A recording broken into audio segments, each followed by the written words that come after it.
नमस्कार, अमर उजाला.com पर आपका स्वागत है। आपके साथ मैं हूं आदर्श झा। देखिए, देश के 2 राज्यों में विधानसभा चुनावों को लेकर गिनतियां जारी हैं और कई राज्यों में एक के बाद एक जो उपचुनाव हुए हैं उनको लेकर मतगणना जारी है। नजरें सबसे ज्यादा महाराष्ट्र और झारखंड पर और उत्तर प्रदेश के उपचुनाव पर लगी हुई है। लगातार हर अपडेट हम आप तक पहुंचाएंगे। सबसे पहले आपको जल्दी से आंकड़ा बता देते हैं। देखिए, महाराष्ट्र की अगर बात करें, बीजेपी प्लस वहां पर 195 सीटों पर आगे दिख रही है रुझानों में। कांग्रेस प्लस 79 सीटों पर आगे दिख रही है। अन्य पर 10 सीटों पर अन्य आगे दिख रहे हैं। वहीं अगर जल्दी से झारखंड की बात कर ले, झारखंड मुक्ति मोर्चा प्लस 39 सीटों पर आगे है। बीजेपी प्लस 38 सीटों पर आगे है। अन्य 3 सीटों पर आगे है। कांटे की टक्कर दिखाई दे रही है झारखंड में फिलहाल। लेकिन महाराष्ट्र की अगर बात करें तो वहां पर बीजेपी प्लस बहुत आगे महाविकास अघाड़ी से, यानी कि महायुति महाविकास अघाड़ी से काफी आगे नजर आ रही है। वहीं अगर उपचुनाव की बात कर ले, उत्तर प्रदेश में देखिए 6 सीटों पर बीजेपी आगे दिख रही है, 3 सीटों पर समाजवादी पार्टी आगे दिख रही है। राजस्थान में 2 सीटों पर बीजेपी, 2 सीटों पर कांग्रेस, 3 सीटों पर अन्य आगे दिख रहे हैं। कुल 7 सीटें हैं राजस्थान में। बिहार में 2 सीटों पर एनडीए, 1 सीट पर इंडिया गठबंधन और 1 सीट पर अन्य। 4 सीटें हैं जिस पर उपचुनाव हो रहे हैं। वहीं अगर पश्चिम बंगाल की बात करें, वहां पर 5 सीटों पर इंडिया गठबंधन और 6 सीटें हैं। 5 सीटों पर फिलहाल इंडिया गठबंधन आगे नजर आ रहा है। पंजाब में 1 सीट पर इंडिया गठबंधन और 2 सीटों पर, पंजाब में देखिए 2 सीटों पर इंडिया गठबंधन और 2 सीटों पर अन्य आगे दिख रहे हैं। लगातार हर अपडेट हम आपको दिखाते रहेंगे। और फिलहाल वायनाड एक ऐसी सीट थी जहां पर सबकी नजर लगी हुई थी। प्रियंका गांधी वाड्रा वहां से चुनाव लड़ रही थी और वायनाड से प्रियंका गांधी लगातार आगे चल रही हैं अभी तक के अपडेट के मुताबिक। अब जानना समझना बेहद अहम है कि क्या पूरी गणित रही, क्या पूरी रणनीति रही और जिस तरीके से अब जो परिणाम आ रहे हैं, क्योंकि देखिए सुबह के 10 बज चुके हैं, करीब करीब 2 घंटे की मतगणना हो चुकी है। और खास करके महाराष्ट्र में, क्योंकि महाराष्ट्र में जिस तरह से दिख रहा है और महायुति के नेता जो दावे वहां पर करते रहे हैं, फिलहाल अगर रुझानों के हिसाब से देखें तो वो सच साबित होता हुआ दिख रहा है। क्योंकि 196 सीटों पर बीजेपी प्लस वहां पर आगे है। इंडिया गठबंधन यानी कि महाविकास अघाड़ी वहां पर बहुत पीछे नजर आ रहा है। 77 सीटों पर 11 अन्य हैं। अब बड़ा सवाल यह है कि क्या जो दावे वादे थे वो किस तरीके से फेल हुए और अभी जो 10 बजे तक के आंकड़े हैं, क्या ये वो शाम को 5 बजे तक, 4 बजे तक ऐसे ही बने रहेंगे, रुझानों से नतीजों में तब्दील हो जाएंगे? ये तमाम बड़ी चुनौती है। और कई खास मेहमान हमारे साथ जुड़ गए हैं इस वक्त पूरी चर्चा में जुड़ने के लिए। अमर उजाला डिजिटल के संपादक जयदीप कार्णिक जी हमारे साथ जुड़ गए हैं। अनिला सिंह जी हमारे साथ जुड़ गई हैं, बीजेपी की प्रवक्ता हैं। बहुत स्वागत है आप दोनों का। अनिला सिंह जी, मैं आपसे शुरुआत करूंगा। देखिए, झारखंड से झटका लग रहा है, कांटे की टक्कर दिख रही है। महाराष्ट्र में आप लोग बहुत आगे दिख रहे हैं। किस तरीके से एनालाइज कर रही हैं अभी आप लोग? भी अभी वेट एंड वॉच की स्थिति में है कि 2 घंटे और इंतजार किया जाए? मेरी सबको राम राम। और मैं एक ही चीज जानती हूँ, चाहे हम महाराष्ट्र की बात करें और चाहे हम झारखंड की बात करें, आपको यहाँ पर महाराष्ट्र, जो कि हम एनडीए सरकार भी बोल सकते हैं, महायुति की सरकार बनती हुई दिखाई मुझे दे रही है। और झारखंड में भी यही होने वाला है। तो अल्टीमेटली फाइनली आप देख लेंगे मैक्सिमम कितना, 2 घंटे में बिल्कुल क्लियर पिक्चर आ जाएगी सबके सामने। क्योंकि जनता ने इस बार जो तुष्टीकरण है उसको दरकिनार किया है, विकास को आगे रखा है, महिलाओं ने अपनी सुरक्षा उसको सर्वोपरि रखा है। मुझे लगता है कि अभी जो दिखाई दे रहे हैं, जो भी रिजल्ट्स दिखा रहे हैं, ये बेहद strongly with in an hour आपको एनडीए की तरफ दिखाई देंगे। ठीक है, बड़ी महत्वपूर्ण बात आप कह रही हैं। जयदीप जी, मैं आपको लेकर आ रहा हूं चर्चा में, बड़ा महत्वपूर्ण है। नीलम सिंह जी को भी आप सुन रहे हैं, लेकिन देखिए सुबह से लगातार हम नजर बनाए हुए हैं, आप एक एक डेटा दर्शकों तक पहुंचा रहे हैं। अभी जो हम रुझान देख रहे हैं, अब इसमें धीरे धीरे मुझे लगता है आपसे कुछ देर के बाद ही ये नतीजों में तब्दील होना भी शुरू हो जाएंगे। क्योंकि कई जगह कई राउंड की गिनती हो चुकी है और कई जगह जो छोटे सेंटर्स हैं वहां पर जल्दी गिनती हो रही है। तो अब वो जो परिणाम आने शुरू होंगे, यानी कि नतीजे आने शुरू होंगे, तो धड़कनें तो सबकी बढ़ी रहेंगी शाम तक। लेकिन झारखंड पे थोड़ा मैं फोकस करूं तो वहां अभी कांटे की टक्कर दिख रही है।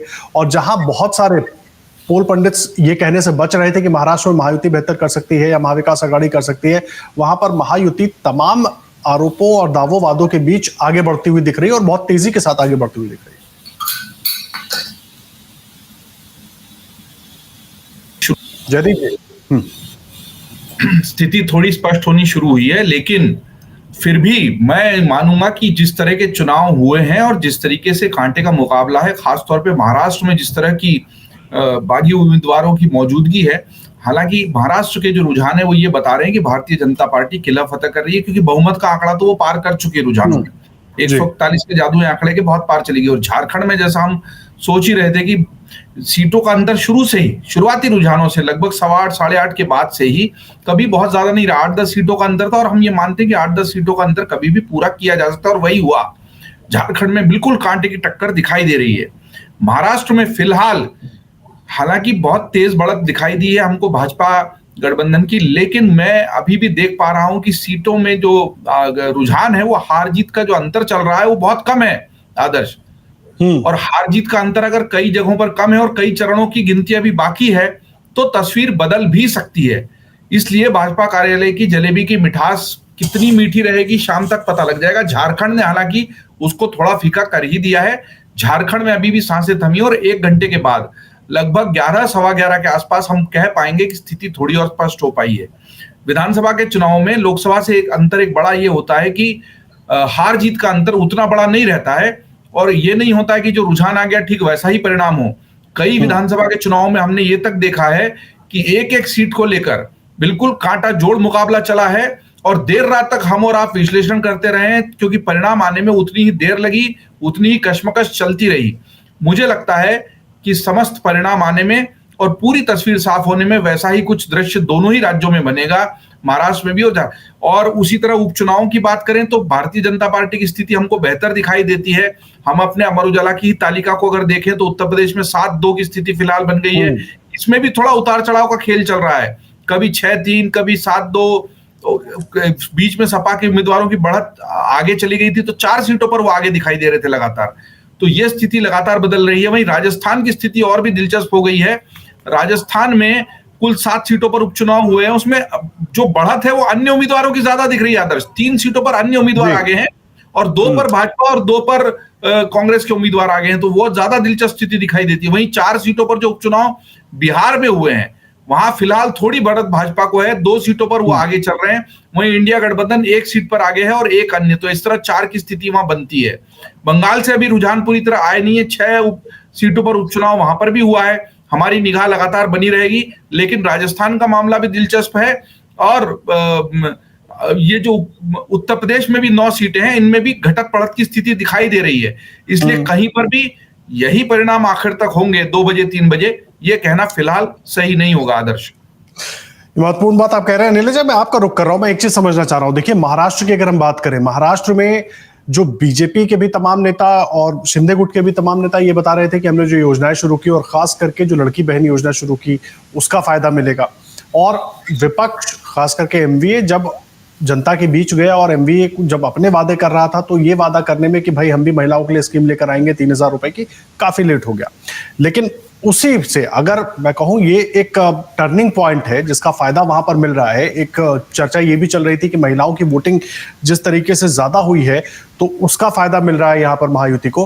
तो वैसी ही स्कीम तो हेमंत सोरेन ने झारखंड में भी शुरू कर दी थी। तो बीजेपी 2 अलग अलग जगहों पर एक ही रणनीति है, लेकिन स्कीम उन्होंने कॉपी कर ली थी, ये भी हम मान लेते हैं, लेकिन उसका फायदा तो उनको वहां पर मिलेगा और इसीलिए कांटे की टक्कर भी दिख रही है। मैं दोनों जगह के हिसाब से समझना चाह रहा हूँ।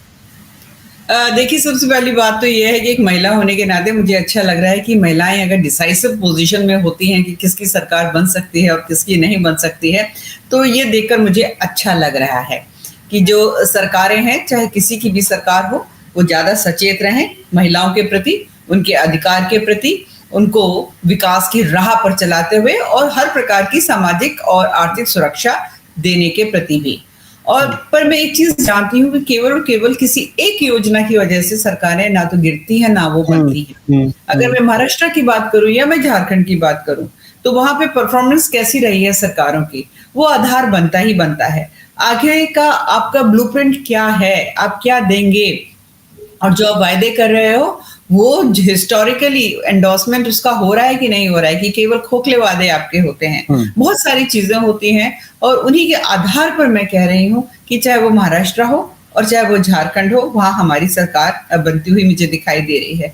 झारखंड में जिस प्रकार से आपने सबने ही देखा है, मुख्यमंत्री तक भी जेल में चले गए और फिर आकर दोबारा उन्होंने पदग्रहण संभाल लिया अपना।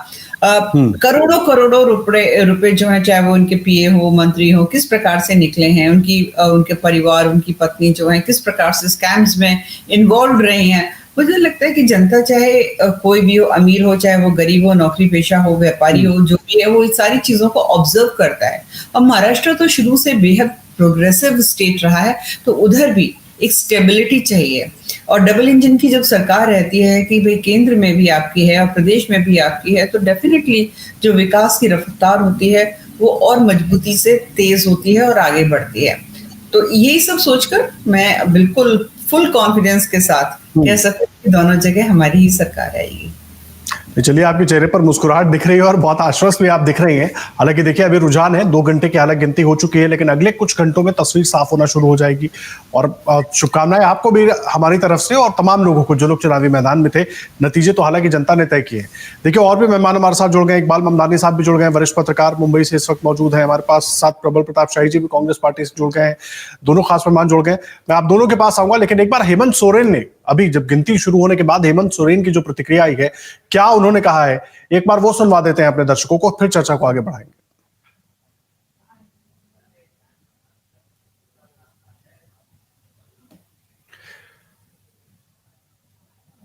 क्या देखिए, हेमंत सोरेन की प्रतिक्रिया हम आपको सुनवाएंगे, रामदास आठवले की भी प्रतिक्रिया सुनवाएंगे, लेकिन इस बीच इकबाल ममदानी साहब, मैं आपके पास आ रहा हूं सर। जिस तरीके से रुझान अभी दिख रहे हैं, ये तो पूरी तरीके से एक तरफा जाता हुआ सब कुछ दिख रहा है। तमाम चर्चाएं, तमाम मुद्दे अभी हालांकि रुझान है, नतीजों में कन्वर्ट होंगे। अनिला सिंह जी को भी आप सुन रहे थे, पूरी आश्वस्त नजर आ रही हैं, लेकिन अभी 2 घंटे की गिनती हो चुकी है। परिवर्तन नतीजों में बदलना इसका शुरू हो जाएगा, कुछ जगहों पर हो चुका होगा, लेकिन ये क्या एमवीए के लिए झटके के तौर पर नहीं देखें, क्योंकि जितना बड़ा गैप दिख रहा है। जी देखिए, पहले तो सबसे पहले आपके सभी दर्शकों को मेरी शुभकामनाएं हैं। इससे कोई इनकार नहीं है कि उम्मीद से ज्यादा बड़ा झटका मुझे लगता है महाविकास आघाड़ी के लिए, और खास करके शरद पवार और उद्धव ठाकरे के लिए। कांग्रेस के लिए तो चलिए ऐसा है कि अगर यहाँ सत्ता नहीं भी आई तो उसके पास कोई राज्य है, लेकिन जहां अस्तित्व की लड़ाई शरद पवार और उद्धव ठाकरे की है, उनको बहुत बड़ा झटका मैं देख रहा हूं अजीत जी। क्योंकि उसकी वजह यह है, इनकी शायद राजनीतिक जो पूरी शाख है वो खत्म होती हुई नजर आएगी अगर इस तरह के जो रुझान है वो तब्दील हो जाते हैं सीटों में। अब तक इस तरह के हालात नहीं। हालांकि इस पूरे मामले के अंदर बीजेपी तकरीबन 130 या 131 सीटों पे आगे चल रही है। शिवसेना एकनाथ शिंदे जो है वो तकरीबन 48, और अजीत दादा पवार जिसकी 15 के आसपास अनुमान आंकड़ा किया जा रहा था, वो भी तकरीबन 30 से ज्यादा सीटों पर आगे चल रहे हैं। वही कांग्रेस विदर्भ और ये इलाका छोड़ करके बाकी सब जगह से मार खा रही है। आप देखिए, 100 से ज्यादा सीटों पर कांग्रेस लड़ी थी, जिसके अंदर तकरीबन 30 सीटों पे ही, या 30 या 32 सीटों पे वो आगे चल रही है। अगर स्ट्राइक रेट हम रेट देखें दोनों का, तो बीजेपी को और उसके अलायंस को जहां पर 50% का स्ट्राइक रेट मिल रहा है, वहीं पर कांग्रेस और उसके अलायंस को तकरीबन 32 या 33% भी मिल रहा है। खास करके हम कांग्रेस का देखें तो 27% स्ट्राइक रेट अभी मुझे नजर आ रहा है। तो मुझे लगता है कि जिस तरीके से लगातार पिछली बार कांग्रेस पर खास करके आरोप लग रहे थे सीट बांटने का, कि पैसे लेके दिए हैं, तो अगर ये रुझान जो है वाकई में अगर ये तब्दील हो गए सही में, तो जो बातें थी कांग्रेस की लीडरशिप पर वो बहुत गंभीर आरोप रहेंगे। वहीं नाना पटोले पर भी काफी चीजों पर गंभीर आरोप लगते रहे कि उन्होंने चुनावों में ध्यान नहीं दिया। तो मुझे लगता है कि इन सारी चीजों को, ये सत्य अगर हो गई तो बहुत बड़ी चैलेंज कांग्रेस के लिए रहेगी। और खास करके अगर मैं बात करूं एनसीपी या उद्धव ठाकरे के लिए, वाकई में एक बहुत बड़ी चुनौती होगी। और ये प्रूव हो जाएगा कि जो सोच बाला साहब ठाकरे की थी, जनता उसी के साथ गई है। और यहाँ शरद पवार को छोड़ करके लोग जो है भतीजे अजीत दादा पवार के साथ गए। तो महाराष्ट्र की राजनीति में ये बहुत बड़ा उलटफेर हो जाएगा, क्योंकि बीजेपी जो है वो लगातार प्रयास कर रही है कि महाराष्ट्र किसी भी तरीके से जीता जाए। उसकी वजह साफ है कि महाराष्ट्र अगर हाथ से निकलता है तो देश के अन्य राज्य और केंद्र पर भी उसका असर गिरेगा। हालांकि इस मामले में अभी तक जो महिला वोटर्स की बात सामने आ रही है, उसका हिसाब से हम देखें तो अभी तक तो मुझे लगता है कि शायद लाडली बहना फैक्टर जो है वो काम करता हुआ नजर आ रहा है। साथ में विदर्भ और मराठवाड़ा, जहां काफी आक्रोश था बीजेपी और सरकार के खिलाफ, वो भी उस तरीके से नजर नहीं आ रहा है। तो वहां भी जो है सीटें गेन कर रही है लगातार, और बढ़त बनाए हुए है बीजेपी और उसके अलायंस। तो अभी इस पूरी चीजों को लेकर के तो आगे है महायुति, लेकिन हमने कई बार ये भी देखा है कि 12 या 1 बजे तक नतीजे जो है वो उलट जाते हैं। तो जमीनी इसलिए हकीकत अभी अब अभी जो आगे बढ़ती परिस्थिति है है। उसके हिसाब से मैंने ये सवाल पूछा था। परिस्थिति पलटेगी, जाहिर सी बात है, उस पर भी हम बात करेंगे, इसीलिए आप सबको हमने अपने साथ जोड़ा है, क्योंकि अभी ये कोई नतीजे नहीं है, रुझान ही है, और जो बात आप कह रहे हैं उसी पर, इसीलिए मैं कह रहा हूं ये ममदानी साहब। देखिए, मैं वही चीज समझाने की कोशिश कर रहा हूं कि फिलहाल जो रुझान है वो तो ये साफ कर रहे हैं कि महायुति और खास करके बीजेपी अपने बल पर सरकार बनाने जा रही है, क्योंकि 145 का आंकड़ा है। 145 के अंदर 130 132 पर तो लगातार आगे चली रही है, फिर कुछ थोड़ा आगे बढ़ता है। बीच में अभी मैंने देखा था कि तकरीबन 135 सीटों पर भी आगे चल रही है। 150 के अंदर अगर वो 135 पे आगे चल रही है, यानी कि उनके अपने दम पे सरकार बनाने की स्थिति में वो आ चुकी है। जो मुख्यमंत्री वाला मामला था वो भी लगभग पूरी तरीके से फिर खत्म हो जाएगा, क्योंकि एकनाथ शिंदे की पार्टी में, अजीतदादा पवार के अंदर और बीजेपी में बहुत बड़ा मेजर अंतर है। तो यानी कि वो मामला भी खत्म हो जाता है। बीजेपी इस पूरे मामले को लेकर क्या जो खुशियां और जलेबी सुबह से बना रही है, मुझे लगता है वो जलेबी की मिठास का मजा जो है उनको लेना चाहिए अभी। मैं एक मिनट बीच में आ रहा हूं आदर्श, जो कि इलेक्शन कमीशन की वेबसाइट में देख रहा था, और झारखंड में झारखंड मुक्ति मोर्चा इलेक्शन कमीशन की वेबसाइट के मुताबिक आगे चला गया है। तो ये जो हम कांटे जोड़ की बात कर रहे थे, अब स्थिति बदल रही है, और आप भाई हमारी टैली में देखेंगे तो झारखंड मुक्ति मोर्चा आगे, न केवल आगे बल्कि वो बहुमत के आंकड़े को पार कर चुका है। जो 41 का बदल 44 पर झारखंड मुक्ति मोर्चा आगे दिखाई दे रहा है, और 34 पर भाजपा। तो ऐसा नहीं है कि दोनों ही राज्यों में जलेबी छन रही है भाजपा की। फिलहाल जलेबी छन रही है एक ही राज्य में, महाराष्ट्र में। महाराष्ट्र में जबरदस्त बढ़त बनाए हुए है भारतीय जनता पार्टी, और महाविकास अघाड़ी को जबरदस्त नुकसान होता हुआ दिख रहा है। लेकिन झारखंड में स्थिति अभी भाजपा के पक्ष की नहीं रही है। और बड़ी बात इस वक्त की यह है कि जो बहुमत का आंकड़ा है वो झारखंड मुक्ति मोर्चा पार कर चुका, और हेमंत सोरेन जेल जाने के बाद भी और तमाम ईडी की कार्रवाइयों के बावजूद भी फिलहाल बढ़त की स्थिति में, और भाजपा अपनी पूरी रणनीति के बावजूद नुकसान की स्थिति में। आदर्श, ये जाहिर सी बात है, और देखिए जो नतीजे आप बता रहे हैं, और लगातार अपने अमर उजाला की टीम हमारी ये दर्शकों तक ये डेटा पहुंचा रही है। हमारी स्क्रीन पर भी आपको ये डेटा नजर आ रहा होगा। और बड़ी बड़ी महत्वपूर्ण बात जयदीप जी कह रहे थे कि समझना बहुत जरूरी है, झारखंड में एक तरफ जहां कांटे की टक्कर दिख रही है अभी भी, क्योंकि नतीजे देखिए 2 घंटे ज्यादा की गिनती हो गई है, और हेमंत सोरेन की अगर बात करें, वो जिस तरीके से मजबूती के साथ चुनाव लड़े, जेल भी गए, जेल से आकर वापस मुख्यमंत्री का पद लेते हैं और डटे रहते हैं, अपना ग्राउंड होल्ड करना कहते हैं ना, वो उन्होंने करके दिखाया। बीजेपी की तरफ से तमाम कोशिश थी, बीजेपी चाहती थी किसी तरीके से झारखंड में बीजेपी की वापसी हो जाए, लेकिन अभी हेमंत सोरेन डटे हुए नजर आ रहे हैं रुझानों में और पूरी टक्कर देते हुए। लेकिन महाराष्ट्र में ऐसा नहीं हो पा रहा है, ये बड़ी बात है। प्रबल प्रताप शाही जी भी हमारे साथ जुड़ गए हैं, उनके पास मैं चलूं उसके पहले एक बार कांग्रेस दफ्तर का रुख कर लेते हैं। राहुल संपाल मेरे सहयोगी वहां पर मौजूद हैं, एक बार मैं वहां का रुख कर लेता हूं। राहुल, अगर आप तक मेरी आवाज पहुंच रही है, कांग्रेस दफ्तर से क्या तस्वीरें हैं, क्या कुछ बड़े नेता वहां अभी पहुंचे हैं, क्या दिख रहा है वहां पर? मेरी आवाज आ रही है? जी राहुल। देखिए आदर्श, अभी मैं आपको कांग्रेस ऑफिस के ऑफिस कार्यालय की तस्वीरें साझा कर रहा हूँ। यहाँ पर अगर अभी जो रुझान कर लें, आपका विजुअल इन्वर्टेड है, कैमरा को रोटेट कर लें। अब ठीक आ रही है तस्वीरें? जिसके अभी तक के जो रुझान आए हैं कांग्रेस ऑफिस में, और उसके बाद से कोई इस दफ्तर में कोई हलचल नजर नहीं आ रही है। शुरुआत में अभी केवल कांग्रेस के जो प्रवक्ता हैं वही लोग यहाँ पर मौजूद है, और इवन वो अभी मीडिया से बात करते हुए भी बच रहे हैं, क्योंकि उनका कहना साफ ये है कि अभी केवल शुरुआती रुझान है। जैसे ही रुझान जब नतीजों में तब्दील हो जाएंगे उसके बाद ही पार्टी कुछ आधिकारिक बयान जारी करेगी। हालांकि अभी यहाँ केवल और केवल मीडिया कर्मियों का जमावड़ा है, इसके अलावा कोई भी कार्यकर्ता नहीं है। मैं आपको पिछले चुनाव हरियाणा का एक किस्सा बताना चाहूंगा। जब हम हरियाणा के चुनाव के दौरान भी यहाँ थे, कांग्रेस अति उत्साहित हो गई थी, और यहाँ पे पटाखे छूटना, जलेबी बंटना शुरू हो गई थी। लेकिन जैसे ही रुझान जो नतीजों में तब्दील हुए थे, तो उसके बाद कांग्रेस कार्यालय में मायूसी छा गई थी।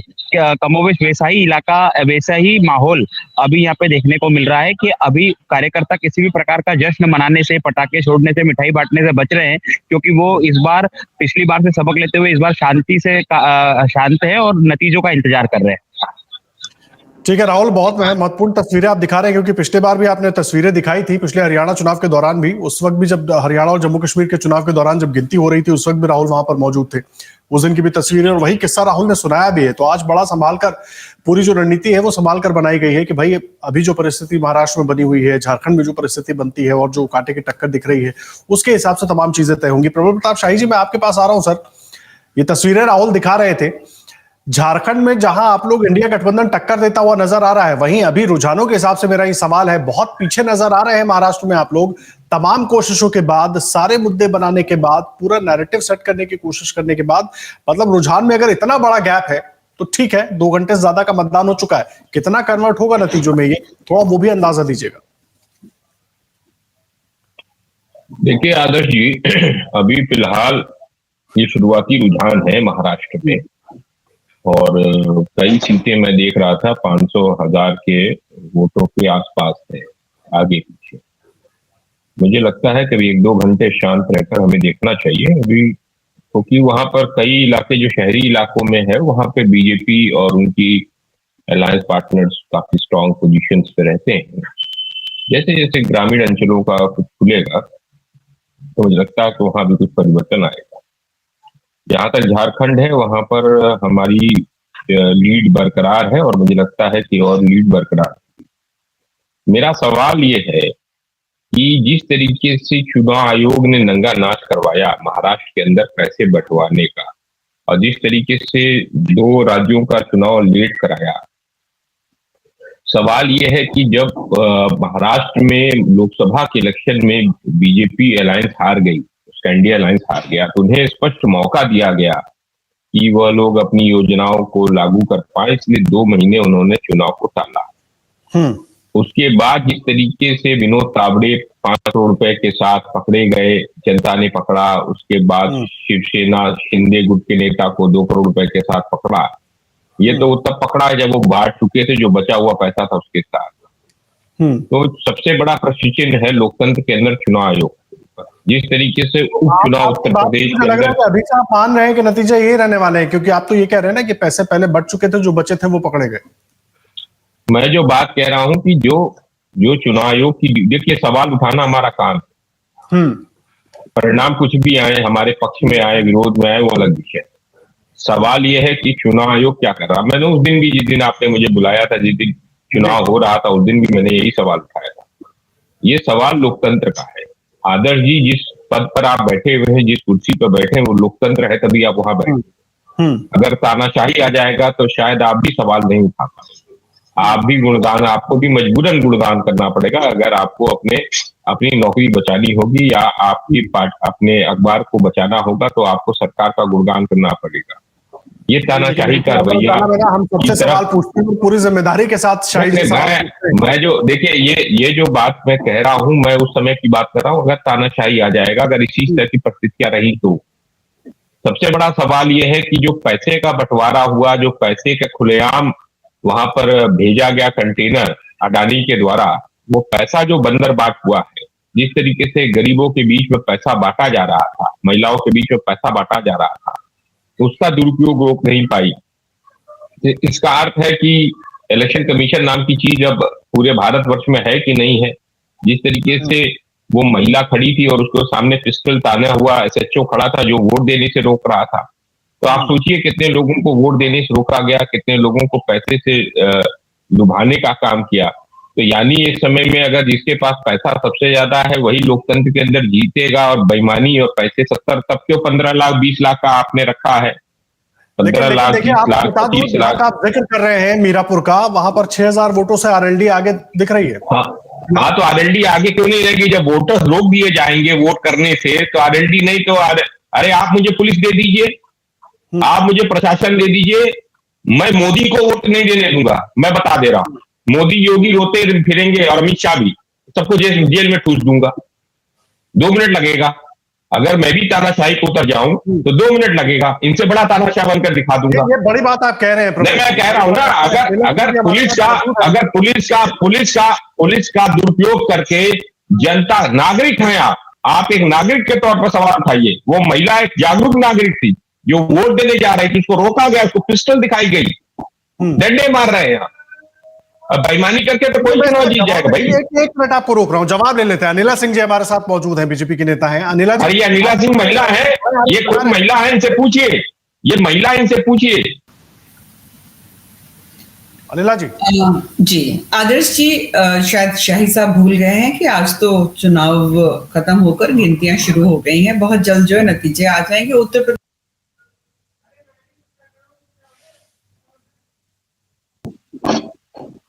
ये इमरजेंसी नहीं लगी हुई है साहब, है ना? नहीं, महिला है, इनसे पूछिए क्या वो सही था? नहीं, आपसे आप बताइए वो सही था? एक महिला के ऊपर अगर आपके ऊपर पिस्तौल कोई तान दे आपके ऊपर, सही है? आप भी तो किसी घर की बहू बेटी है। शाही जी एक बार उनको बोलने दीजिए, फिर आप अपनी बात रखिए। पार्टी से छोड़ दीजिए, एक जागरूक नागरिक है आप। शाही जी उनको सुन लीजिए, मैं इसीलिए उनको चर्चा में लाया हूं कि वो जवाब दें, फिर आप सवाल कर लीजिएगा। अनिला जी। हाँ, कोई बात नहीं, ये बौखलाहट है, हार की बौखलाहट है, इसलिए इस प्रकार का व्यवहार कर रहे हैं। यहाँ पर कानून व्यवस्था को संभालने के लिए बंदूक दिखाई देती है, परंतु पत्थर मारती हुई महिलाएं नहीं दिखाई देती हैं। अगर पत्थरबाजी होगी जिससे कि मृत्यु भी हो सकती है, समाजवादी पार्टी के समय हमने कुछ पुलिस अधिकारियों को ऐसे खोया भी है कि जहां पर कानून व्यवस्था बिगड़ी है, पत्थरबाजी हुई है, बंदूक चली है और वो पुलिस अधिकारी या पुलिस के सिपाही जो है हमने भी, तो अगर उदाहरण नहीं पता है तो इस प्रकार से नहीं। हमने भी सुबोध सिंह को देखा है, हमने भी सुबोध सिंह को देखा है जो आपके गौ रक्षकों ने मारा था, आपके अन्य विचार परिवार के लोगों ने, संघियों ने मारा था भी सुबोध सिंह इंस्पेक्टर को, बंदूक गोली मारी थी, ऑन कैमरा मारा था, हमने वो भी देखा है।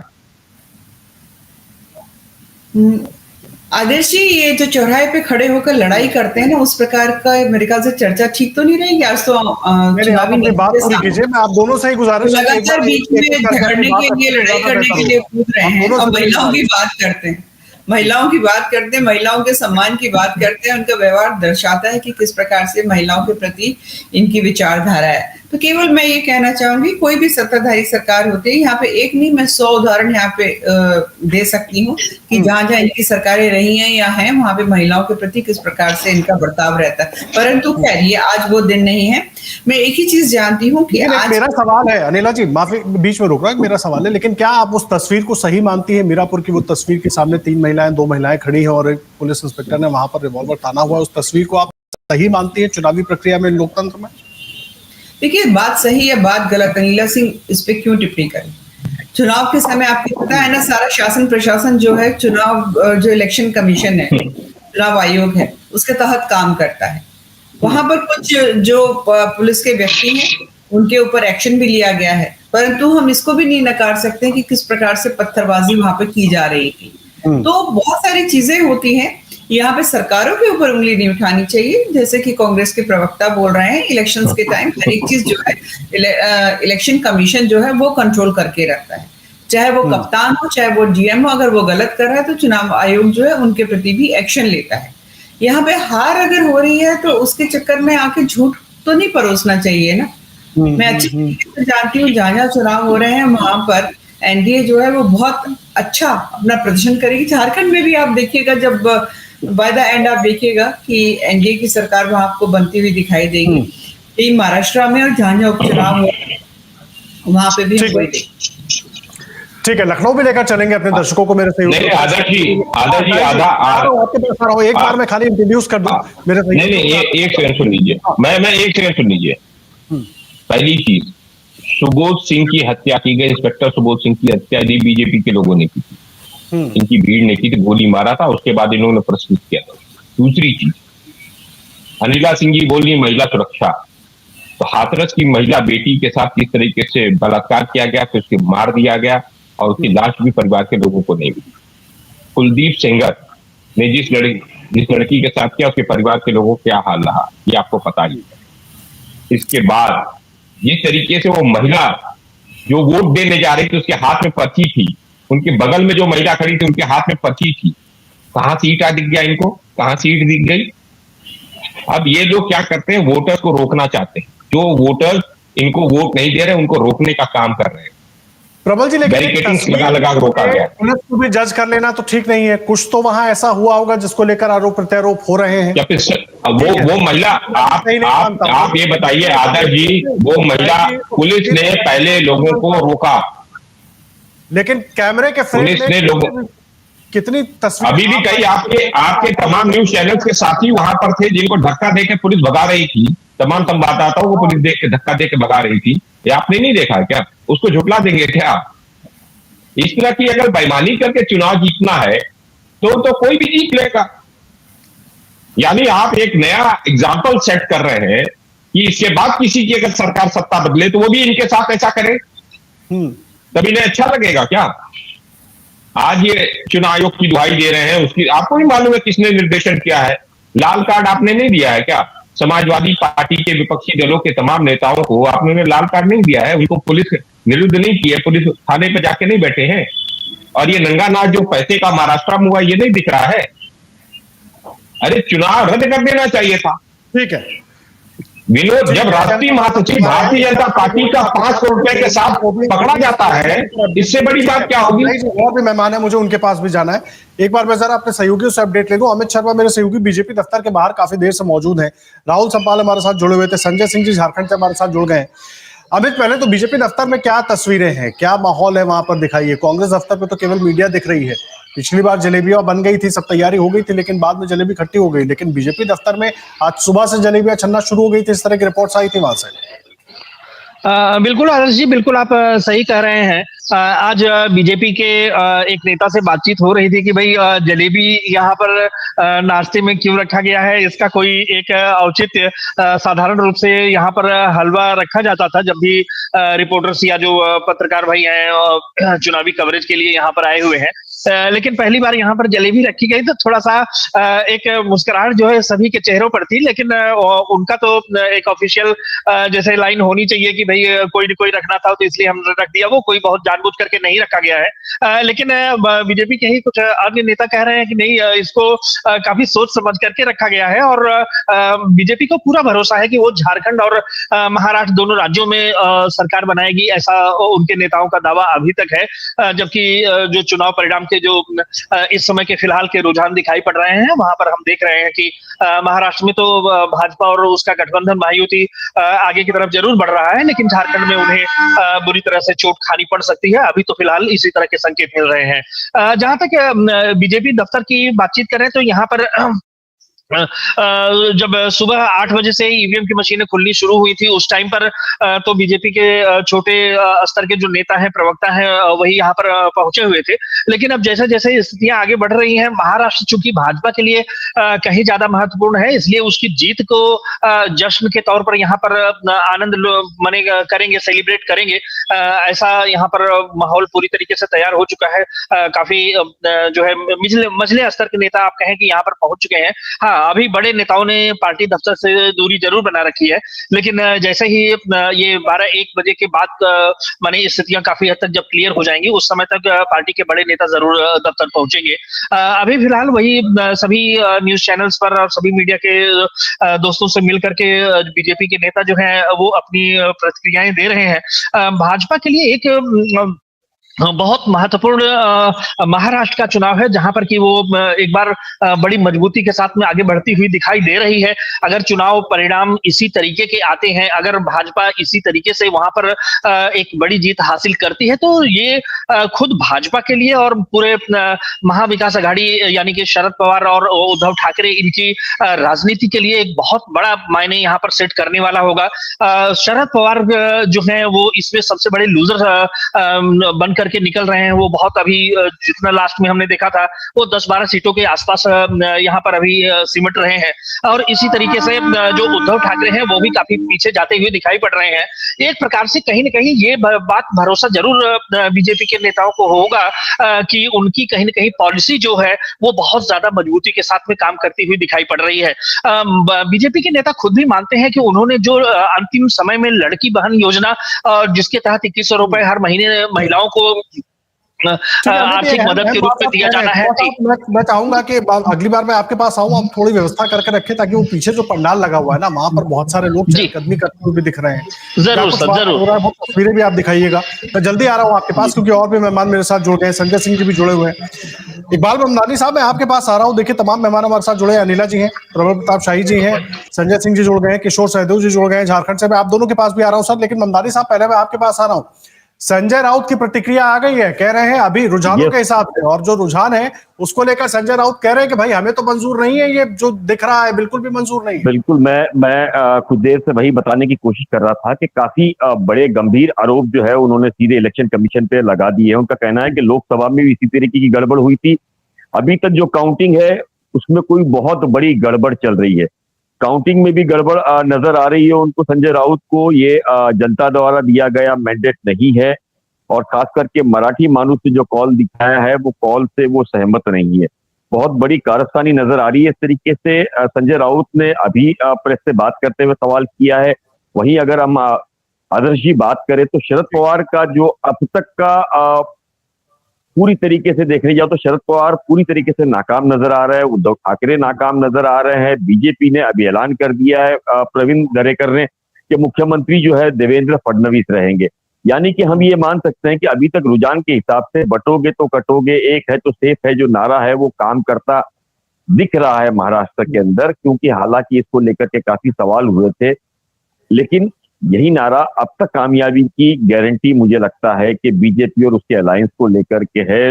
लोगों ने ओरिजिनल शिवसेना यानी कि बाला साहब ठाकरे की जो बात की, जिसके अंदर वो मराठी अस्मिता की बात करे, हिंदू सम्राट की बात करे, उन सारी चीजों को लेकर के बढ़त में एकनाथ शिंदे नजर आ रहे हैं। और जिस तरीके से मैंने देखा शाही साहब भी नाराजगी व्यक्त कर रहे थे सारी चीजें, लेकिन ये इस बात से इनकार नहीं है कि महाराष्ट्र के अंदर राहुल गांधी को छोड़ के कांग्रेस जो है वो पूरी तरीके से उनके लीडरशिप पे नाकाम हुई है।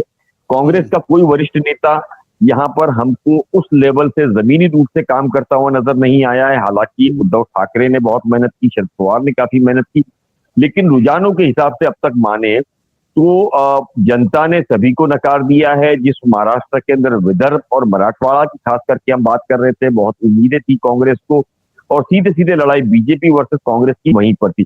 वहां बीजेपी बहुत बड़े लेवल पे आ रही है और मराठवाड़ा में आप देखिए कि कांग्रेस से ज्यादा बीजेपी, विदर्भ में कांग्रेस से ज्यादा बीजेपी नजर आ रही है, उसका अलायंस नजर आ रहा है। तो इससे एक साफ है जो मैंडेट आ रहा है पब्लिक की तरफ से अब तक के रुझान के हिसाब से वो महायुति के फेवर में।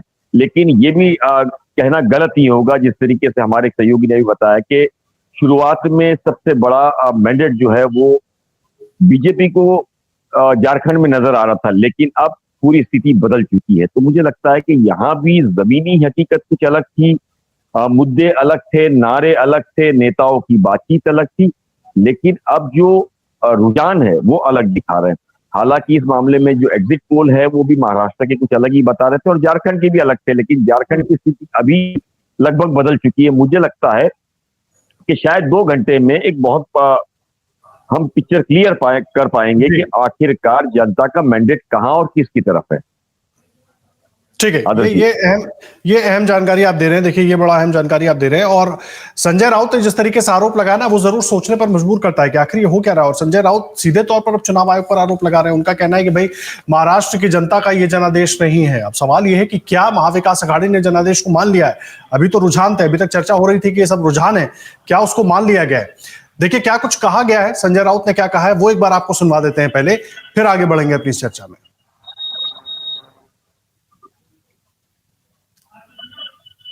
के लिए इस प्रकार के नतीजे महाराष्ट्र के ऊपर लाद गए हैं। ये जनता का कौल हो ही नहीं सकता। महाराष्ट्र की जनता का मन हमें मालूम है, ये हो ही नहीं सकता है। राउत साहब, दिख रहा है कि लाडली बहन जो सरकार, अरे लाडली भाई, यहाँ लाडले भाई है, लाडले नाना जी है, लाडले दादाजी है, सब कुछ लाडले है ना यहाँ। हमको मालूम है क्या है ये। इतनी ये निर्णय जो आया है, ये नतीजा आया है, ये जनता का निर्णय नहीं है, मैं इतना ही कहूंगा। देखिए नाराजगी संजय राउत के चेहरे पर साफ दिख रही है और बहुत गंभीर आरोप जो है वो संजय राउत लगा रहे हैं। मुझे लगता है बहुत गंभीर आरोप, और एक तरीके से शायद ये जिस उम्मीद, जो कल्पना नहीं थी उनकी, उससे ज्यादा इस तरीके से रिजल्ट आ रहे हैं। जिस तरीके से कल संजय राउत ने एक प्रेस कॉन्फ्रेंस में कहा था कि महाविकास आघाड़ी तकरीबन 160 सीट लेकर के सत्ता में आ रही है, रिसोर्ट राजनीति चालू हो गई थी। इन सभी को ध्यान में रखते हुए इतनी बड़ी उलटफेर एक तरीके की स्थिति जो है आदर्शी, मुझे लगता है कि संजय राउत को या उनके अलायंस में जितने लोग हो, सभी को ये उम्मीद तो बिल्कुल रुझान की नहीं थी। अभी से गंभीर आरोप इलेक्शन कमिश्नर और बीजेपी पे लगना शुरू हो गए हैं। मुझे लगता है कि ये राजनीति कहीं दूसरी दिशा में रुख लेती हुई नजर आ रही है मुझे आदर्श अभी तक। ये बिल्कुल अहम बात आप कह रहे हैं और जाहिर सी बात है ये नाराजगी का इशारा भी उसी ओर है। और सीधे तौर पर देखिए अब महाराष्ट्र में क्या चल रहा है वो तो हम आपको बता रहे हैं, और भी महाराष्ट्र के नेताओं की बातें आपको सुनाएंगे। अनिला सिंह जी, प्रबल प्रताप शाही जी, संजय सिंह जी, किशोर सहदेव जी सब हमारे साथ मौजूद हैं। किशोर सहदेव जी, आपका रुख मैं कर रहा हूं, खासकर देखिए झारखंड में उम्मीद थी और ये खास करके बीजेपी के नेता ये कह रहे थे कि वो आगे बढ़ जाएंगे, लेकिन अभी तक जिस तरीके से रुझान है, कितने आश्वस्त हैं आप लोग के परिणाम में ये कन्वर्ट हो जाएंगे? जेएमएम और कांग्रेस और तमाम जो आप लोग सब इंडिया घटक के दल हैं, सब मिलकर सरकार वहां पर बना लेंगे? क्योंकि अभी तक तो उत्साह बढ़ा, आप लोगों का उत्साह बढ़ाने वाली तस्वीरें आ रही हैं वहां से। सहदेव जी, देखिए बिल्कुल, हम चुनाव के दौरान एक पॉजिटिव कैंपेन के साथ जनता के बीच गए और हम लोगों ने जो 5 साल काम किया, जो योजनाएं लेकर के हम आए, उसी के आधार पर हम मतदाताओं से अपील किए थे और मतदाताओं ने मेरी योजनाओं को, हम सबों की योजनाओं को स्वीकार किया और उन्होंने कहा कि आपके द्वारा चलाए जा रहे सर्वधन पेंशन योजना, मैया सम्मान योजना, बिजली बिल माफी, किसान की ऋण माफी और जो कल्याणकारी योजनाएं थी, उससे हम लोग संतुष्ट हैं और आने वाले समय में आप हमें समर्थन देंगे। आने वाले 5 साल तो जनता ने इस स्वर से इसका जवाब सकारात्मक दिया था। इस आधार पर हम ये पूरा भरोसा था, विश्वास था, जो पॉजिटिव कैंपेन हम लोग लेकर के गए उसको जनता ने स्वीकार किया और कहीं ना कहीं हम जो पिछली बार हमारी बहुमत की आंकड़े थे, उससे ज्यादा आंकड़ों के साथ इस बार हम फिर से सरकार में आएंगे और आने वाले 5 साल जनता की, राज्य की जनता की सेवा करेंगे। दूसरी ओर भारतीय जनता पार्टी के नेगेटिव कैंपेन को यहाँ के जनता ने अस्वीकार किया था और वो चुनाव के परिणाम में भी दिखाई देता नजर आ रहा है। ठीक है, ये बड़ी अहम बात आप कह रहे हैं। संजय जी, मैं आपके पास आ रहा हूँ। ये जो चंपई सोरेन को ले गए, तमाम अलग अलग लोगों को अपने साथ जोड़ने की कोशिश की बीजेपी ने, वहां पर कोई फायदा फिलहाल होता हुआ वहां पर दिख नहीं रहा है और अब गैप वहां पर भी बढ़ गया है। जैसे महाराष्ट्र में हम बात कर रहे हैं कि एमवी और महायुति का गैप बढ़ गया है, वैसे ही झारखंड में इंडिया गठबंधन और बीजेपी का गैप काफी बढ़ गया है। 50 सीटों पर देखिए अभी वहां पर इंडिया गठबंधन आगे है और 29 सीटों पर एनडीए चल रहा है। तो ये गैप भर पाना लग रहा है आपको आसान होगा शाम तक? संजय जी, शुरुआती रुझान है और इस शुरुआती रुझान के अनुसार तो लग रहा है कि इंडिया गठबंधन को ज्यादा सीटें आई हैं, मतलब ज्यादा सीटों पर लीड कर रही है और एनडीए उससे मतलब जस्ट आधे आधे का मतलब अंतर है या 20 सीटों का अंतर है। और इंडिया गठबंधन को जो फायदा मिला है वो महिलाओं का जो ज्यादा वोटिंग हुई है और जो इन लोगों ने महिला के लिए मैया योजना शुरू की थी, उसका मतलब इम्पैक्ट नजर आता है कि इनके गठबंधन को सीटें ज्यादा मिल रही थी। हालांकि जो नुकसान इनको होना है वो कांग्रेस से ही होगा, हालांकि कांग्रेस से ही होना है। अगर मैंने सीटें कम पड़ेंगी तो कांग्रेस की कम पड़ सकती है, लेकिन मैया यहाँ दिख रहा है।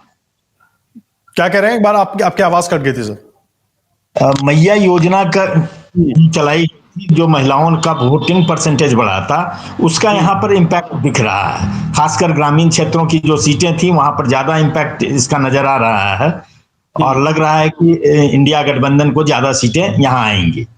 लेकिन मुझे एक बात बताइए, केवल मैया योजना की वजह से ही जीत हो ऐसा भी नहीं कह सकते कि ऐसा भी नहीं कह सकते। हेमंत सोरेन ने अपना ग्राउंड होल्ड करके रखा, जेल गए, जेल से वापस आए, फिर मुख्यमंत्री बने और तमाम अलग अलग तरीके से जो एक उन्होंने जो नैरेटिव सेट किया, वो बीजेपी की तरफ से जो नैरेटिव बनाने की कोशिश हो रही थी, अभी तो यही लग रहा है कि उनका नैरेटिव बीजेपी का कामयाब नहीं हुआ और हेमंत सोरेन ने अपनी सिंपैथी भी बरकरार रखी, अपने साथ लोगों को जोड़ के भी रखा, महिलाओं को और जोड़ लिया।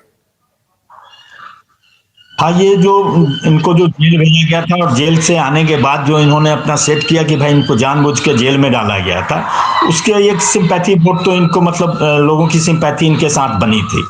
खासकर जनजातीय बहुल इलाकों के जो सीटें हैं वहां तो मैंने बहुत ज्यादा मतलब इसका इम्पैक्ट पड़ा था। शहरी क्षेत्रों में ऐसे भी जेएमएम थोड़ा सा कमजोर पड़ता है, लेकिन ग्रामीण क्षेत्रों में इसकी पकड़ अभी भी मजबूत है। और भाजपा की तुलना में मतलब अगर आप देखेंगे तो इन लोगों ने फोकस किया था जनजातीय सीटों पर ही। जहां तक कि चंपई सोरेन और उनके बेटे को टिकट दिया गया था और वो अभी दोनों पीछे चल रहे हैं, या जो गीता कोड़ा थी वो भी पीछे चल रही हैं, सीता सोरेन थी जामताड़ा से, वो भी पीछे चल रही हैं। तो इससे लग रहा है कि इन लोग जो दल बदल के लोगों ने इसमें शामिल हुए थे, इनको मतलब स्वीकार नहीं कर रहे हैं। हालांकि ये शुरुआती रुझान है, आगे मतलब हाँ, अभी शुरुआती रुझान है, लेकिन देखिए करीब 3 घंटे होने वाले हैं और 3 घंटे 10:49 हो रहे हैं और पिछले 2 घंटे से ये गिनती लगातार जारी है और 2-2.5 घंटे से ज्यादा हो गए हैं। अब झारखंड में जो गैप दिख रहा है, महाराष्ट्र में ठीक उसके उलट तस्वीर दिख रही है, वहां पर महायुति बहुत आगे दिख रही है। तो तमाम चीजें जानना समझना बहुत जरूरी है। सभी खास मेहमान मौजूद हैं, उनके पास मैं चलूंगा, लेकिन पहले एक बार मैं रुक कर लूं। मेरे सहयोगी प्रणय उपाध्याय मेरे साथ जुड़ गए हैं डेटा सेंटर से, सीधा उनके पास चलते हैं। प्रणय, क्या कुछ खास डेटा में आप देख रहे हैं? क्योंकि देखिए, एक तस्वीर हम झारखंड की देख रहे हैं, एक तस्वीर महाराष्ट्र की देख रहे हैं। जो महाराष्ट्र में है, झारखंड में उसके बिल्कुल उलट है। मतलब कहीं खुशी कहीं गम वाला माहौल नहीं कह सकते, सबको कुछ ना कुछ मिल रहा है।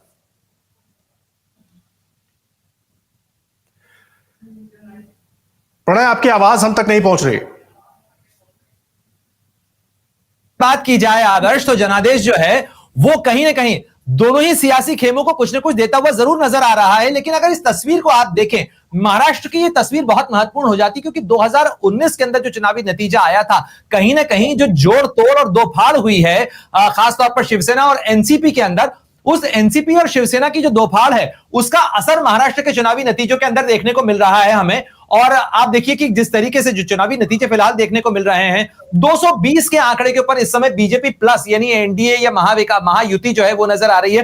तो महायुति बनाम महाविकास आघाड़ी जो है उसके अंदर आप देखें कि यहां पर कांग्रेस लीड करती हुई नजर आ रही है। लेकिन कांग्रेस का जो ये आंकड़ा है, कांग्रेस और कांग्रेस प्लस के अंदर, उसमें शरद पवार और जो महायुति के जो दूसरे नेता हैं महाविकास आघाड़ी के, उसके अंदर जो सबसे बड़ा नुकसान यहां पे हुआ है वहां एनसीपी के शरद पवार को हुआ है। और शरद पवार के लिए ये जो नुकसान है ये बड़ा झटका देने वाला नजर आ रहा है, क्योंकि ये महाराष्ट्र की सियासत की बड़ी करवट कही जा सकती है। यानी एनसीपी की जो विरासत है, एनसीपी की विरासत का असली हकदार कौन? अजीत दादा पवार। क्योंकि संसद का जो चुनाव हुआ था कुछ महीनों पहले, उसके अंदर बड़ा झटका, बड़े लूजर के तौर पर अजीत दादा पवार को देखा जा रहा था। लेकिन अब विधानसभा के चुनावों के अंदर जो तस्वीर आ रही है वो पलटती हुई नजर आ रही है। अजीत पवार और उनकी जो एनसीपी है उसने एक खास तौर पर देखा जाए तो जिस तरीके का स्ट्राइक रेट उसका देखने को मिल रहा है वो काफी महत्वपूर्ण स्ट्राइक रेट मिल रहा है। इसके अलावा ये जो चुनावी विधानसभा के ये जो उपचुनाव थे, विधानसभा और लोकसभा के जो उपचुनाव थे, उसके अंदर भी जो तस्वीर आ रही है वो भी रोचक तस्वीर आ रही है। क्योंकि यहां पर उत्तर प्रदेश के अंदर अगर 9 सीटों की बात की जाए तो 9 सीटों में से 7 के ऊपर एनडीए की बढ़त जो है वो अपने आप में महत्वपूर्ण है। और उसमें भी बीजेपी जो बढ़त बनाई है। और खासतौर पर आदर्श, आप जानते हैं अच्छी तरीके से कि इन 9 सीटों में अगर बात की जाए तो ये समाजवादी पार्टी के प्रभाव वाली सीटें थी। लेकिन समाजवादी पार्टी के प्रभाव वाली सीटों में से अधिकतर को बीजेपी ने अपने पास खींचा है। तो कहीं ना कहीं उत्तर प्रदेश के अंदर लोकसभा के चुनावों में जो झटका मिला था, उन तमाम दागों को धोने की कोशिश के अंदर भी यहां पर बीजेपी नजर आ रही है। जी, ये बड़ी अहम जानकारी आप दे रहे हैं प्रणय। देखिए, लगातार नजरें हमारी बनी हुई है। प्रणय उपाध्याय डेटा सेंटर से पूरी जानकारी आप तक पहुंचा रहे थे। तमाम खास मेहमान हमारे साथ बने हुए। एक बार मैं जल्दी से बीजेपी दफ्तर ले चलता हूं और उसके बाद उत्कर्ष चतुर्वेदी मेरे सहयोगी लखनऊ से जुड़ गए हैं। उत्तर प्रदेश में क्या स्थिति है उस पर जानेंगे, या पहले हम लोग लखनऊ का रुख कर लेते हैं? उत्कर्ष काफी देर से मौजूद है हमारे साथ, फिर अमित शर्मा मेरे सहयोगी मौजूद है बीजेपी दफ्तर में, वहां चलेंगे और फिर बाकी अपने पॉलिटिकल मेहमानों के पास। उत्कर्ष, लखनऊ में आप मौजूद हैं। यूपी उपचुनाव को लेकर के भी देखिए लगातार साख का सवाल वहां पर बना हुआ था, लेकिन फिलहाल जो वहां पर रुझान दिख रहे हैं वो भी थोड़े से चौंकाने वाले हैं। उत्तर प्रदेश में 7 सीटों पर एनडीए आगे, 2 सीटों पर समाजवादी पार्टी आगे। बिल्कुल, 7 सीटों पर इस वक्त भारतीय जनता पार्टी और जो राष्ट्रीय लोकदल का गठबंधन है वो आगे चलता दिखाई दे रहा है। इसमें 2 सीटें, और मैं इस वक्त प्रदेश भाजपा मुख्यालय पे हूँ और अभी भी कोई जश्न जैसी तस्वीर आपको इसलिए नहीं दिख रही क्योंकि हमने उपचुनावों में कई बार उन ट्रेंड को, उन चीजों को बदलते देखा है। 11 बजे का वक्त हो रहा है आदर्श करीब करीब। लेकिन एक चीज जिस पर बड़ा गौर करना होगा वो ये, एक चुनाव जो बड़ा दिलचस्प हो रहा है वो है सीसामऊ का चुनाव। सीसामऊ में इकलौती ऐसी सीट थी जहां पर किसी विधायक के दोषी करार दिए जाने के कारण उपचुनाव हो रहा था। बाकी जगहों पर जो विधायक है वो सांसद बने थे। सीसामऊ में समाजवादी पार्टी आगे है। इरफान सोलंकी की पत्नी नसीम सोलंकी का जो पूरा कैंपेन था वो इमोशनल कैंपेन था। उन्होंने कहा कि मैं अपने पति को जो दोषी करार दिया गया इस बात को अब जनता की अदालत के बीच में लेकर जा रही हूँ। जो अदालत से एक फैसला हुआ है उसके फिर भी अब जनता तय करे। सीसामऊ की सीट पर आप देखिए मुख्यमंत्री योगी आदित्यनाथ ने रोड शो किया तो अगले दिन डिंपल यादव रोड शो करने आ गई। ताकत दोनों ने लगाई, लेकिन इस वक्त ऐसा लग रहा है कि सपा ने उस सीट को बचाए रखने में कामयाबी पाती इस वक्त तक दिखाई दे रही है, क्योंकि वहां जो लीड है वो बड़ी अच्छी है। करीबी 21,000 के आसपास की वो लीड है आदर्श। इसके अलावा आप बिल्कुल सही कह रहे हैं, मुख्यमंत्री योगी आदित्यनाथ उनके कंधों पर जो पूरा कैंपेन डिजाइन हुआ, बटेंगे कटेंगे की जो बात निकली, जो नारा निकला, जो ध्रुवीकरण की कोशिश थी, जो संघ का साथ लोकसभा में नहीं मिला वो मिला।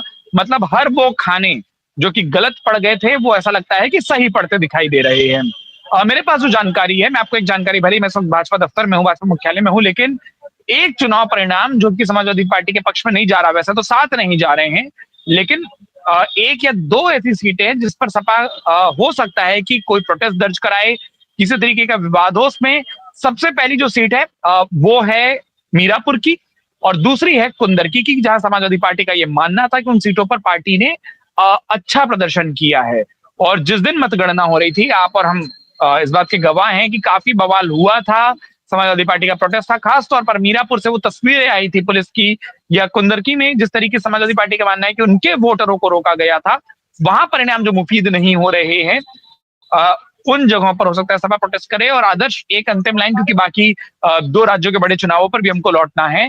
जिस जगह से आप आते हैं, जिस जिले से आप आते हैं, प्रयागराज, वहां की जो फूलपुर की सीट है ना आदर्श, वो बड़ी दिलचस्प है। भाजपा ने पहली बार वो करीब 104 वोट से, फिर 350, फिर 750, और अभी वो 1100 वोट के आसपास से भाजपा वहां पर आगे है। एक क्लोज फाइट वहां दिख रही है, और ऐसा ही इस वक्त कटेरी में है। कटेरी में भले ही भाजपा आगे है, लेकिन जो मार्जिन है भाजपा, सपा और बसपा के बीच में, वो 2200 वोटों के बीच का है। करीब 2000 वोटों का ही मार्जिन है, जिससे पहला, दूसरा, तीसरा तय हो रहा है। तो ये कुछ सीटें हैं जिसमें मेरा ये मानना है कि एक फूलपुर और एक कटेहरी, जहां क्लोज कॉल इलेक्शन चल रहा है इस वक्त, भाजपा आगे है, लेकिन 2 जगहों पर उतार चढ़ाव हमको लगता है कि अगले आधे घंटे में हमको देखने को मिल सकते हैं। ठीक है, लेकिन एक सवाल और उत्कर्ष, जल्दी से उसके बारे में भी बताइए, क्योंकि हमारे साथ शाही जी भी मौजूद हैं और भी तमाम नेता जुड़े हुए हैं, अनिला जी मौजूद हैं। इसको लेकर लगातार पहले भी हम चर्चा करते रहे, क्योंकि मतदान के दिन जिस तरह की तस्वीरें उत्तर प्रदेश से आई, और खास करके मीरापुर का भी आप जिक्र कर रहे थे, मीरापुर में जिस तरीके की तस्वीर आई, उसको लेकर बहुत सारे सवाल उठ रहे हैं। और अब परिणाम अगर चाहे जो भी आए, सवाल तब भी वो उठते रहेंगे। अब जिस उदाहरण के तौर पे महाराष्ट्र में अब जिस तरीके से संजय राउत कह रहे हैं कि हमें ये जनादेश मंजूर नहीं, भाई ये जनता का जनादेश नहीं है, लेकिन यहाँ उत्तर प्रदेश में जो तस्वीरें आई वो तो बहुत सारे सवाल खड़ी करती रही। आप भी वो सवाल पूछ रहे थे, मैं भी पूछ रहा था, और पार्टियां तो अपने अपने हिसाब से जो जिसको सूट कर रहा है वो बात कर ही रही। नहीं, गलत तो हुआ था। अगर गलत नहीं होता तो चुनाव आयोग 5 लोगों को सस्पेंड क्यों करता? तो कहीं ना कहीं तो गड़बड़ी हुई थी, किसी न किसी ने की थी, उसकी जिम्मेदारी तय हुई।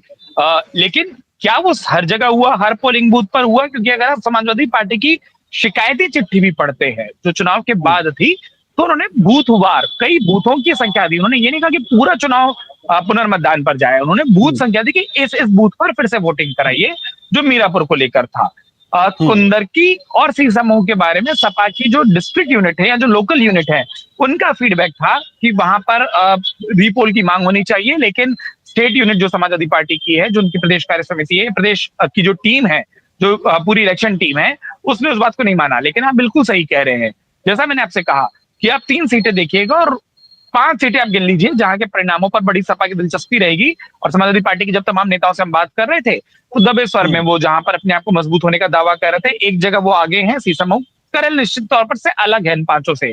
करल उनके लिए हमेशा से गढ़ है, उसको अगर आप अलग कर दें। उन्होंने सीसमऊ का दावा किया था, कटेहरी फूलपुर का वो दावा कर रहे थे जहां पर क्लोज कॉल चल रहा है। और जो आपने कहा वो बिल्कुल सही है, मीरापुर और कुंदरकी। और मीरापुर और कुंदरकी के जब अंतिम परिणाम आएंगे, मेरा ऐसा अनुमान है कि समाजवादी पार्टी की ओर से आप ऑफिशियल शिकायत दर्ज होते देखेंगे, क्योंकि समाजवादी पार्टी का मानना है कि मीरापुर, कुंदरकी और सीसमऊ, इन 3 जगहों पर जो चुनाव जिस तरीके से होना चाहिए था वो नहीं हुआ। मतदाता डरे, इलेक्शन कमीशन की कार्रवाई के बाद लोग निकले, लेकिन शुरू के 4 घंटे में जो डर गए थे, उनमें से कई लोग दोबारा वोट डालने की कोशिश नहीं किए, वो डरे थे। कार्रवाई हुई है, मतलब गड़बड़ी हुई थी। सपा इस दावे को लेकर जनता के बीच जाती है, और सपा ने तो कल एक बात कह दी कि जनता की अदालत में तो हम जीत चुके हैं, अब तो सिर्फ ईवीएम से एक फैसला आना बाकी है। तो वो इस बात को कह रहे हैं। और देखिए, आदर्श, एक लाइन में और अनुमति चाहूंगा उस समय की, वो ये कि समाजवादी पार्टी एक परसेप्शन क्रिएट करने में कहीं ना कहीं कामयाब रही है। वो ये कि उपचुनाव सत्ता के पक्ष के होते हैं, लेकिन हमने उपचुनाव लड़ा, ढंग से लड़ा, और इस तरीके से लड़ा कि देखिए हमको दबाने के लिए कहीं ना कहीं शासन प्रशासन को अपने ताकत का प्रयोग करना पड़ा। वहीं भाजपा का मानना है कि अगर बेईमानी होती तो कार्रवाई ना होती।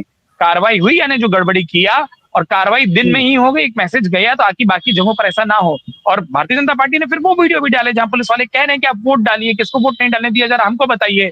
चुनाव आयोग का 20 दिन में बोलना। तो दोनों पार्टियों के अपने दावे हैं, लेकिन 4 सीटें जो मुझे लगता है 2 क्लोज कॉल पर जाएंगी, कटेहरी और फूलपुर। मैं बहुत जल्दी अनुमान लगा रहा हूं, लेकिन मीरापुर और कुंदरकी, इसके परिणामों को लेकर समाजवादी पार्टी शायद शिकायत जरूर दर्ज कराए। आदर्श, ठीक है, अहम बात आप कह रहे हैं। अनिला जी, मैं आपके पास आ रहा हूं, फिर मैं बाकी मेहमानों का रुख करूंगा। उत्कर्ष को आप भी सुन रही थी, प्रबल जी ने भी कुछ देर पहले सवाल उठाया था।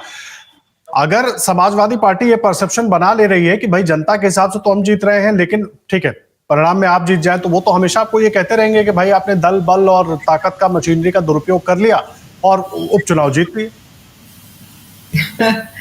देखिए, जिन सीटों पे ये समाजवादी पार्टी हार रही है, तो क्या हम कह दें कि यहाँ पे जनता के हिसाब से तो हम जीत रहे थे, आप कैसे जीत गए? या झारखंड में अगर कल ये लोग सरकार बना लेते हैं इंडिया अलायंस वाले, तो वहां क्या बोले बीजेपी? क्योंकि सत्ता आपकी थी, जीत तो हम रहे थे, पब्लिक तो हमको वोट करना चाह रही थी। ये क्या बचकानी बातें ये लोग करते हैं, तो हद होती है। और अगर आप हार रहे हैं तो हार को भी एक गरिमा के साथ स्वीकार करिए ना, और मेहनत करिए। शासन, प्रशासन, मशीन, इन सब पे आरोप लगाना बंद करें। जिस प्रकार से गिनती से कुछ दिन पहले से इन लोगों ने हाय तौबा शुरू कर दी थी, तो अंदाजा लग गया था कि समाजवादी पार्टी को पता चल गया है कि इनको उपचुनावों में भारी हार का सामना करना पड़ेगा, इसीलिए इन्होंने रोना चिल्लाना पहले से ही शुरू कर दिया था। यह बात आप कह रहे हैं। देखिए, सबके अपने अपने तर्क है। प्रबल जी, आपकी एक प्रतिक्रिया, फिर मैं महाराष्ट्र का रुख करूंगा। बड़ा है मैं समझना, क्योंकि देखिए उत्कर्ष भी बता रहे थे कि कुछ तो हुआ था, तभी कार्रवाई भी हुई, और जब कार्रवाई हुई तो उसके बाद हर जगह को लेकर आरोप लगा देना, और उन्होंने जिक्र किया बाकायदा समाजवादी पार्टी की चिट्ठी का भी। देखिए, मैं तो पहले से ही कह रहा हूँ, और आज से नहीं, इसके बहुत दिन पहले से मैं कह रहा था किस तरह का चुनाव होने जा रहा है। मुझे इलेक्शन कमीशन पर कोई भरोसा नहीं। इलेक्शन कमिश्नर जो है वो जबरदस्त जो है वो संघी आदमी है। नहीं, वायनाड में आप लोगों को इलेक्शन कमीशन पर भरोसा हो जाएगा? अरे सुन तो लीजिए, अरे पहले सुन तो लीजिए। हर चुनाव में हर बात हर से अपनी सुन लीजिए सवाल कर रहा हूं मैं ये। अच्छा ठीक है, आप सवाल करिए, मैं आप ही बोल दीजिए, फिर मैं आप बोलिए, आप क्या कह रहे हैं? सवाल कर रहा हूं सर आपसे। हर वक्त आप लोग इलेक्शन कमीशन पर सवाल उठा देते हैं। इलेक्शन कमीशन ने कार्रवाई भी की, इसीलिए मैंने उत्कर्ष को अपने साथ जोड़ा, क्योंकि वो लगातार ऑन ग्राउंड मौजूद थे, वहां से वो पूरी जानकारी भी दे रहे थे, और ये सवाल तो हम भी पूछते रहे जो आप पूछ रहे हैं। आदर्श भाई, आप बहुत या तो आप काफी भोले व्यक्ति हैं कि 3 बजे कार्रवाई होगी और 5 बजे तक इलेक्शन चलेगा। कुछ होता है क्या? तो 3 बजे तक वोट ही रोक दो, 2 घंटे छोड़ दो, जिसको पीट दिए वो वापस चला गया, वोट देने आएगा। जिस तरीके से महाराष्ट्र के अंदर सरकारी तंत्र का दुरुपयोग किया गया है, जिस तरीके से पुलिस की गाड़ियों में पैसे बांटे गए, ये बात कहीं छुपी हुई नहीं है, और शिकायत करने के बाद डीजीपी को बदला गया। अगर हमारी सरकार झारखंड में नहीं होती तो वहां भी ऐसे ही सरकारी तंत्र का दुरुपयोग होता, लेकिन हमारी सरकार होने के कारण जो है दुरुपयोग नहीं कर पाई सरकारी तंत्र। अगर यही उद्धव ठाकरे की गवर्नमेंट होती तो सरकारी तंत्र का दुरुपयोग नहीं कर पाते। आप अपनी बात पूरी कीजिए, बस जोड़ दूं, क्योंकि आप झारखंड की बात कर रहे हैं कि अगर हमारी सरकार वहां नहीं होती, तो यही आरोप तो जो लोग इधर, अगर हमारी सरकार नहीं होती, सुन लीजिए, अगर हमारी सरकार नहीं होती तो डीएम को यही अमित शाह फोन कर करके अभी रिजल्ट बदलवा देते। कितनी जगह पे अमित शाह ने रिजल्ट बदलवाए हैं लोकसभा में, ये सबके पास। अब देखिए, इस देश के अंदर उस तरह का अमेरिका की तरह सिस्टम नहीं है कि राष्ट्रपति के खिलाफ भी कोर्ट चली जाती है और जजमेंट दे देती है, और चैनल्स बोलते हैं, अखबार बोलते हैं। वैसा सिस्टम हमारे यहाँ नहीं है। हमारे यहाँ वो पारदर्शिता अभी नहीं है। हमारे यहाँ थी पहले कि हम जो है प्रधानमंत्री पर सवाल उठा लेते थे, बहुत सारी चीजें होती हैं। दब गया है 2014 के बाद, इसमें कोई दो राय नहीं है। ये आप भी जानते हैं, आपके अंदर आत्मा भी जानती है, लेकिन अब आप वहां पर हैं, आप बोल नहीं सकते, और मैं चाहूंगा आप बोले भी, क्योंकि हम नहीं चाहते हमारे। मेरी अंतरात्मा सबके बारे में बहुत कुछ जानती है सर, और बहुत कुछ मैं नहीं बोल सकता, लेकिन आप लोग अपने अपने हिसाब से अपनी बात रखें। हाँ, मैं बोल रहा हूं, तो मैं जो बात कह रहा हूं कि महाराष्ट्र में जिस तरीके से ये आया है, इसमें अडानी का जो रोल है, अडानी का जो ब्लैक मनी है, जो अडानी ने ब्लैक मनी लगाया, उस ब्लैक मनी की जांच होगी क्या? विनोद तावड़े के पास जो पैसा पाया गया वो किसका था? वो ब्लैक मनी थी क्या? नरेंद्र मोदी ने 2016 में जब उन्होंने नोटबंदी की, उन्होंने कहा नोटबंदी करने के बाद अब ब्लैक मनी खत्म देश में। तो ये विनोद तावड़े क्या बांट रहे थे? वो शिवसेना शिंदे गुट का आदमी 2 करोड़ रुपया क्या था वो? यानी ब्लैक मनी का बहुत बड़ा दुरुपयोग हुआ है, इस बात को मानना पड़ेगा। और पुलिस की गाड़ियों में अगर पैसा जा रहा था, दुरुपयोग हो रहा था, तो चुनाव रद्द करने की मांग होनी चाहिए। ये चुनाव का परिणाम मंजूर नहीं है, ये बेईमानी से जीता हुआ जनमत। इसी तो उत्तर प्रदेश के अंदर कटहरी जैसे विधानसभा जो प्ले ग्राउंड है लालजी वर्मा के वर्तमान के सांसद का, उनका ही वो क्षेत्र है, वो अपने विधानसभा के अंदर घूम नहीं सकते। झारखंड में मंजूर है, बस इतना क्लियर कर दीजिए। मैं जो बात कह रहा हूं, झारखंड के अंदर आदिवासी अस्मिता की बात थी। भारतीय जनता पार्टी को पता है कि अगर आदिवासियों के साथ खिलवाड़ किया जाएगा तो वह उत्तर भारत के अन्य राज्यों की तरह वो लोग नहीं, वो सड़कों पर उतर जाएंगे और इनकी ईंट से ईंट बजा देंगे, इनका रहना दुश्वार कर देंगे। इनको मालूम है इनका रहना दुश्वार हो जाएगा। आरएसएस और भारतीय जनता पार्टी के लोगों को अपना घर छोड़ के भागना पड़ जाएगा। वहां का मिजाज अलग है, वहां का मिजाज अलग है, इनको पता है, इसलिए वहां पर ये लड़ नहीं रहे।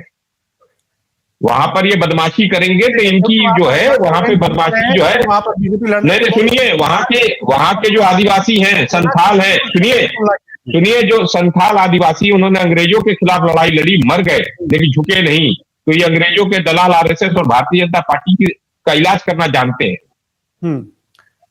वही अगर इलाज करना, मैं कई बार कह चुका हूं, बस एक अब इलाज बाकी है, सुनिए, बस एक इलाज अब इस देश के अंदर बाकी है, वो है इलेक्शन कमीशन का घेराव।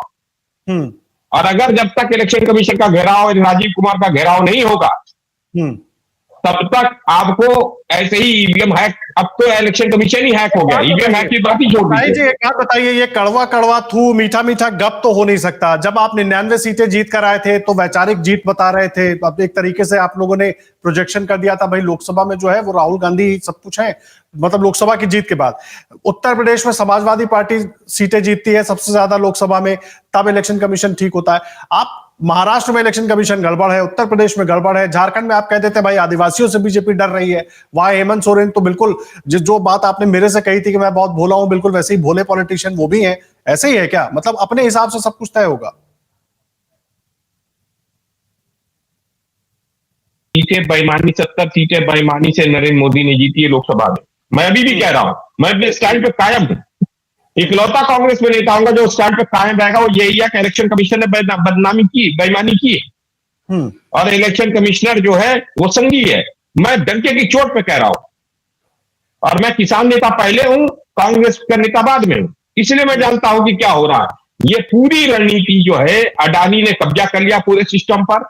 अडानी की गिरफ्तारी जब तक नहीं होगी, जब तक वो देश के अंदर गिरफ्तार नहीं होगा, तब तक ऐसे ही चलता रहेगा। नरेंद्र मोदी और अडानी मिलकर देश के संसाधनों पर कब्जा करना चाहते हैं, ये पूरे महाराष्ट्र में कब्जा दिलाना चाहते हैं।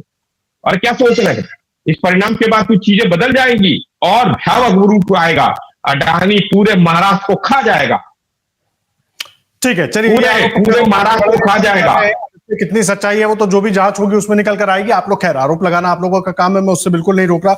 लेकिन ममदानी साहब, मैं आपके पास आ रहा हूं, फिर झारखंड से हमारे साथ दो खास मेहमान जुड़े हुए, उनके पास में जाऊंगा।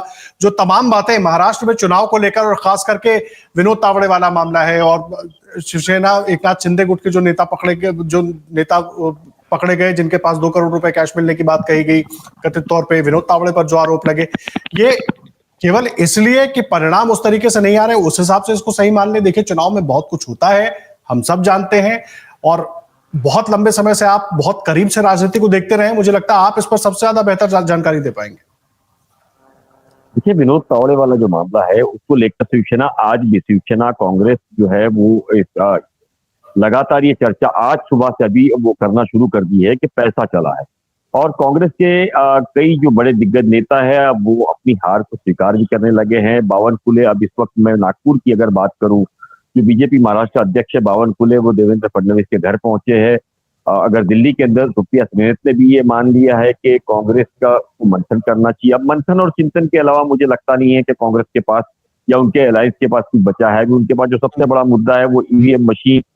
हालांकि जो जमीनी पकड़ की मैं बात करूं, खास करके आदर्श, तो हम सभी को ये यकीन था कि शायद इस बार बहुत बड़ा झटका लग सकता है महायुति को, लेकिन जो रिजल्ट आ रहे हैं वो 2014 की तरह लगातार बीजेपी को एक बहुत बढ़त के हिसाब से ले जा रहा है। लोकसभा स्ट्राइक रेट जो थी उससे भी एक उम्मीद थी, लेकिन लोकसभा की स्ट्राइक रेट के बाद मुझे लगता है कि बहुत कुछ बीजेपी ने सीखा है, समझा है। आरएसएस की जो भूमिका जमीन पर आकर के उनके कार्यकर्ताओं ने काम करना शुरू किया। 3000 से ज्यादा कार्यकर्ता इस वक्त मुंबई के अंदर बाहर से आके लगातार काम कर रहे हैं, तो मुझे लगता है कि इसका बहुत बड़ा असर साफ तौर पर देखने मिल रहा है। इन सभी चीजों को लेकर के बीजेपी एक बड़ी पार्टी के रूप में आ रही है। हालांकि अब मुझे ऐसा नहीं लगता है कि बहुत रुझान में चेंज आएंगे, हालांकि भले ही इंतजार करना चाहिए हमको, लेकिन जिस तेजी से महायुति आगे बढ़ती जा रही है, मुझे लगता है कि ये एक तरीके से महायुति जो है वो सरकार बनाएगी इस मामले में। भले ही सेना के दफ्तर के अंदर उद्धव ठाकरे की जो सेना है, शिवसेना भवन वहां बिल्कुल खाली पड़ा हुआ है, कांग्रेस दफ्तर खाली पड़ा हुआ है। सबसे खराब प्रदर्शन इसके अंदर उद्धव ठाकरे और शरद पवार का मुझे लगता है कि अब तक नजर आ रहा है। तो अब चिंतन मंथन के अलावा कांग्रेस कोई चीजें आरोप प्रत्यारोप के अलावा कुछ नहीं कर पाएगी। अभी से उन्होंने कहना शुरू कर दिया है कि ईवीएम मशीन को लेकर के वो बैठक करना चाहते हैं। तो ये सभी चीजों को लेकर के यहाँ महाविकास आघाड़ी के अंदर मार खाए हैं। वहीं महायुति के हौसले काफी बुलंद है मुंबई जीतने के बाद।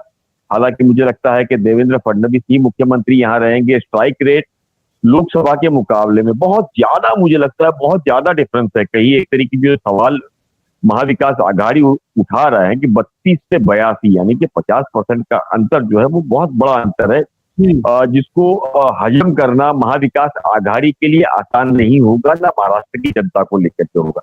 क्योंकि जितने ही बड़े बड़े सर्वे करने वाले लोग थे, जो जमीन पे काम करने वाले लोग थे, वो कांटे की टक्कर मान रहे थे। और इस तरह एक तरफा इस इलेक्शन को मानना या स्वीकार करना कि जमीन पे जो लोग काम करने वाले हैं उनके लिए पॉसिबल नहीं है। चाहे उसके अंदर मैं खुद भी एक व्यक्ति हूँ, हम कांटे की टक्कर मान रहे थे। कांटे की टक्कर में ये भी मान रहे थे कि महायुति जो है किसी तरीके से सरकार बना लेगी।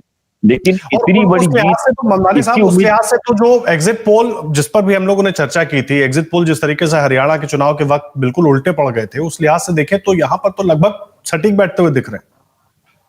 बिल्कुल, मैं वही बता रहा हूँ जो उम्मीद से कम थी। और इसके अंदर देखिए जिस तरीके से हम ये मान रहे थे कि शायद एक भूमिका बनाई जा रही है और उसी चीज को लेकर के लगातार विपक्ष भी इन सारी चीजों को बात कर रहा था। संजय राउत ने जिस तरीके से आपने देखा कि बयान के अंदर ये कहा कि 2 दिन पहले जिस तरीके से अमेरिका का मामला गौतम अडानी के खिलाफ आया, जिसको लेकर के मशीनों का पूरा दुरुपयोग करके सत्ता में लाई गई है। क्योंकि ये उम्मीद बहुत ही कम है कि 150 में से 128 सीट, 82% का स्ट्राइक रेट बहुत बड़ा स्ट्राइक रेट होता है। आदर्श जी, मुझे नहीं लगता है कि इतनी चीजें आसान होगी। आने वाले दिनों के अंदर जब विपक्ष जो है क्या किस तरह के मुद्दे उठाता है, क्या क्या चीजें सामने लाता है, उनकी भी कई चीजों को सुनना होगा। लेकिन जमीनी हकीकत से ये बिल्कुल विपरीत चीजें हमें नजर आ रही है महाराष्ट्र के अंदर। खास करके हमको भी इन सारी चीजों का चिंतन करना पड़ेगा कि क्या चीजें कमी ऐसी रह गई जिसको हम समझ नहीं पाए लोगों से। खास करके विदर्भ का मामला कर ले, मराठवाड़ा का कर ले, दलित का कर ले, ओबीसी का कर ले, संविधान वाला मामला कर ले, इन सभी चीजों पर पूरी तरीके से कोई चर्चा ना हुई। लेकिन नारा जो सबसे मशहूर यहाँ काम जो बीजेपी का काम किया, मुझे लगता है कि बटोगे तो कटोगे, एक है तो सेफ है, ये नारे पे ही लोगों ने वोट किया है, ऐसा मुझे अब तक समझ में आ रहा है आदर्श जी। और इस खुशी को लेकर के मैं अगर बात करूं, प्रधानमंत्री खुद भी हो सकता है कुछ देर के अंदर कार्यकर्ताओं से संबोधित करे। ये भी बातें आ रही है कि वो शाम को बीजेपी दफ्तर जा सकते हैं, आमतौर पर परिणामों के दिन जा सकते हैं, इस तरह की आम पर है ना। तो इससे एक चीज साफ है कि बीजेपी के अंदर ये काफी हौसला बढ़ा है और वो ये उम्मीद कर रहे हैं कि ये बहुत बड़ी कामयाबी है। और उसके अंदर जो सहरा है वो पूरी तरीके से मुझे लगता है कि देवेंद्र फडणवीस और खास करके जो आरएसएस जिस तरीके से लगातार जमीन पे मेहनत कर रही थी उसकी मानी जा सकती है आदर्श जी। यह बात आप कह रहे हैं, आप रहिए मेरे साथ। देखिए और भी तमाम लोग हमारे साथ जुड़े हुए हैं। सुनील शुक्ला जी भी जुड़ गए हैं, किशोर सहदेव साहब हमारे साथ झारखंड कांग्रेस से जुड़े हैं, संजय सिंह जी जुड़े हैं, उन दोनों के पास में चलूंगा। लेकिन एक बार आपको डेटा सेंटर प्रणय मेरे सहयोगी लगातार मौजूद हैं। प्रणय, डेटा के हिसाब से जरा क्या अभी तक की कहानी है बताइए। और बड़ा रोमांचक हो गया है मुकाबला, जहां उम्मीद कर रहे थे कि टक्कर दिखेगी वहां पर सब पलटा हुआ है। और झारखंड में जहां पर खुद बीजेपी भी कह रही थी कि हम ज्यादा आगे दिख जाएंगे, शायद निकल जाएंगे, वहां पर पिछड़ी हुई है। देखिए, जनता ने अपने जनादेश के अंदर दोनों ही इंडिया गठबंधन और एनडीए गठबंधन दोनों को कुछ न कुछ जरूर दिया है। और तस्वीर अगर आप देखिए अमरउजाला.com पर लगातार हम ये तमाम जो डेटा है वो अपडेट भी कर रहे हैं। तो इस समय महाराष्ट्र की तस्वीर कुछ इस तरीके की नजर आ रही है। 219 सीटों के ऊपर एनडीए गठबंधन यानी महायुति जो है वो आगे बढ़ता हुआ नजर आ रहा है। साथ ही महाविकास आघाड़ी जो है वो 57 सीटों के ऊपर फिलहाल यहां पर नजर आ रहा है। और साथ ही अन्य के खाते में 12 सीटें हैं। यानी सीधे सीधे जो महाराष्ट्र का जनादेश है वो इस समय जो है महायुति के हक में जाता हुआ नजर आ रहा है। वहीं अगर झारखंड की तस्वीर देखें तो झारखंड की तस्वीर के अंदर जो सीधे सीधे इंडिया गठबंधन है यानी जेएमएम प्लस जो है वो 49 सीट्स के ऊपर आगे नजर आ रहा है। साथ ही इंडिया जो एनडीए है उसके खाते में फिलहाल 30 सीटें हैं और अन्य के खाते के अंदर 2 सीटें जाती हुई नजर आ रही हैं। लेकिन अगर आप बड़ी तस्वीर देखें तो झारखंड के अंदर और महाराष्ट्र की तस्वीर कुछ इस तरीके की नजर आ रही है। इलेक्शन कमीशन का डेटा मैं आपको बता रहा हूं। और यहां पर सीधे सीधे अगर आप अभी की तस्वीर देखें तो जो सरकार है वो झारखंड के अंदर इंडिया गठबंधन की बनती हुई नजर आ रही है। यानी जेएमएम ने हेमंत सोरेन के जेल होने, हेमंत सोरेन के ईडी के केस के बावजूद अपनी सत्ता बरकरार रखी है। एक तरफ से वापस से अपना जनादेश जो है वो हासिल किया है। वहीं दूसरी तरफ अगर महाराष्ट्र की बात की जाए तो महाराष्ट्र में जो सियासी जोड़तोड़ था आदर्श, वो कहीं ना कहीं काम आया है इंडिया गठबंधन या एनडीए गठबंधन या महायुति के हक में, क्योंकि यहां पर अगर आप सीटें देखें, बीजेपी का स्ट्राइक रेट जो है वो सबसे बेहतर स्ट्राइक रेट यहां पर नजर आ रहा है। बीजेपी ने हालांकि सबसे ज्यादा सीटें लड़ी भी थी, इसीलिए बीजेपी को सबसे ज्यादा सीटें हासिल हुई हैं। और अगर आप देखें 2014, 2019 और 2024 लगातार तीनों बार के चुनावों के अंदर बीजेपी सबसे बड़ी पार्टी महाराष्ट्र के विधानसभा चुनावों के अंदर उभर कर नजर आई है। इसके अलावा शिवसेना शिंदे गुट जो है उसने भी 53 सीटें हासिल की हैं। एनसीपी जो अजित पवार गुट है उसने 36 सीटें हासिल का फिलहाल यहां जाती हुई उसके खाते में नजर आ रही हैं। कुछ इस तरीके की तस्वीर है और इस तस्वीर को अगर आप देखें तो यह तस्वीर जो पाई चार्ट है वो ये बताता है कि किसके खाते में कितना है, यानी जो सियासी दबदबा है वो किसका कितना सियासी दबदबा है। और आप देखिए कि इतना बड़ा जो हिस्सा है वो फिलहाल बीजेपी के पास है। वहीं ये जो डार्क केसरिया यानी शिवसेना का जो रंग है वो, और साथ ही जो एनसीपी है उसके खाते की सीटें अगर मिला दी जाएं तो ये जो आंकड़ा है ये बहुमत का हासिल हो जाता है। यानी 145 का जो बहुमत का आंकड़ा है उससे कहीं ज्यादा महायुति यहां पर हासिल कर चुकी है। इस समय का जो आंकड़ा है वो करीब 216 का है, यानी 145 से आगे बढ़ते हुए 216 सीटें फिलहाल महाराष्ट्र में खाते में जाती हुई नजर आ रही हैं। और इसके अलावा अगर आप महाराष्ट्र के पूरे इलाके की बात करें तो ये महाराष्ट्र की पूरी तस्वीर है, जिसके अंदर हम महाराष्ट्र का जो मराठवाड़ा का इलाका है वहां भी बीजेपी ने काफी सीटें हासिल की हैं। इसके अलावा जो पूर्वी महाराष्ट्र का इलाका है, खानदेश का इलाका है, उसके अंदर भी, और साथ ही जो विदर्भ का इलाका है वहां भी बीजेपी को बड़े पैमाने पर सीटें हासिल हुई हैं। वहीं अगर आप झारखंड की तस्वीर देखें तो झारखंड की तस्वीर कुछ इस तरीके की नजर आ रही है।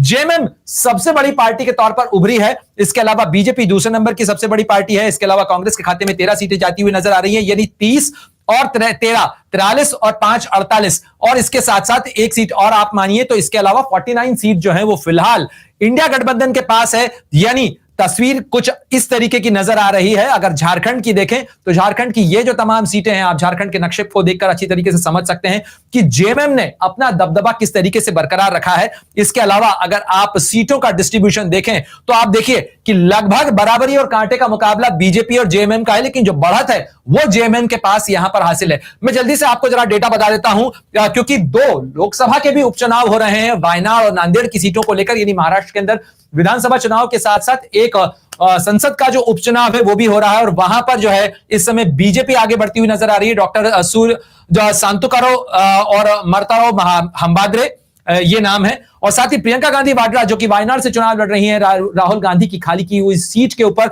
तो यहां पर क्लियरली जो बढ़त है वो प्रियंका गांधी वाड्रा को मिलती हुई नजर आ रही है। इसके अलावा एक जो महत्वपूर्ण चुनाव जिसके ऊपर नजर लगातार बनी हुई है, करीब 48 उपचुनाव जो हैं वो भी हो रहे हैं, और उनकी सीटों की तस्वीर भी अगर आप देखें तो इसके अंदर अलग अलग राज्यों की जो तस्वीर सामने आ रही है, जिसके अंदर उत्तर प्रदेश की 9 सीटें शामिल हैं। इसके अलावा छत्तीसगढ़, गुजरात, कर्नाटक, बिहार, इन तमाम सीटों के ऊपर एक मिक्स्ड बैगेज जो है वो फिलहाल जाता हुआ नजर आ रहा है। और इसके अंदर आप राजस्थान में देखें तो अधिकतर जगह पर आपको यह देखने को मिल रहा है कि किस तरीके से जो सत्तारूढ़ गठबंधन है उसको कहीं ना कहीं एक बढ़त है।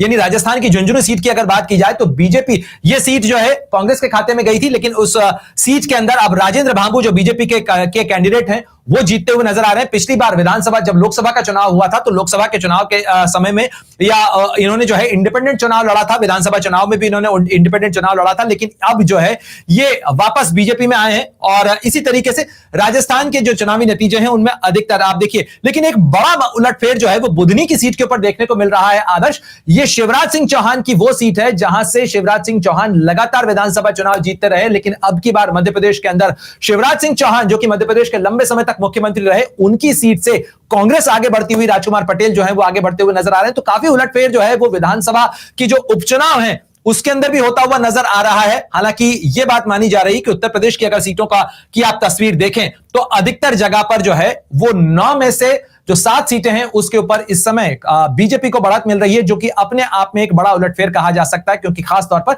यह वो इलाका है, आप भी अच्छी तरीके से जानते हैं, जहां समाजवादी पार्टी का दबदबा था। तो ये जो ओवरऑल तस्वीर नजर आ रही है उसके अंदर फिलहाल जो सबसे ज्यादा नजरें लगी हुई, क्योंकि देश में संसद की सीटों के लिहाज से अगर देखा जाए तो उत्तर प्रदेश के बाद सबसे ज्यादा 48 सीटों वाला राज्य महाराष्ट्र है।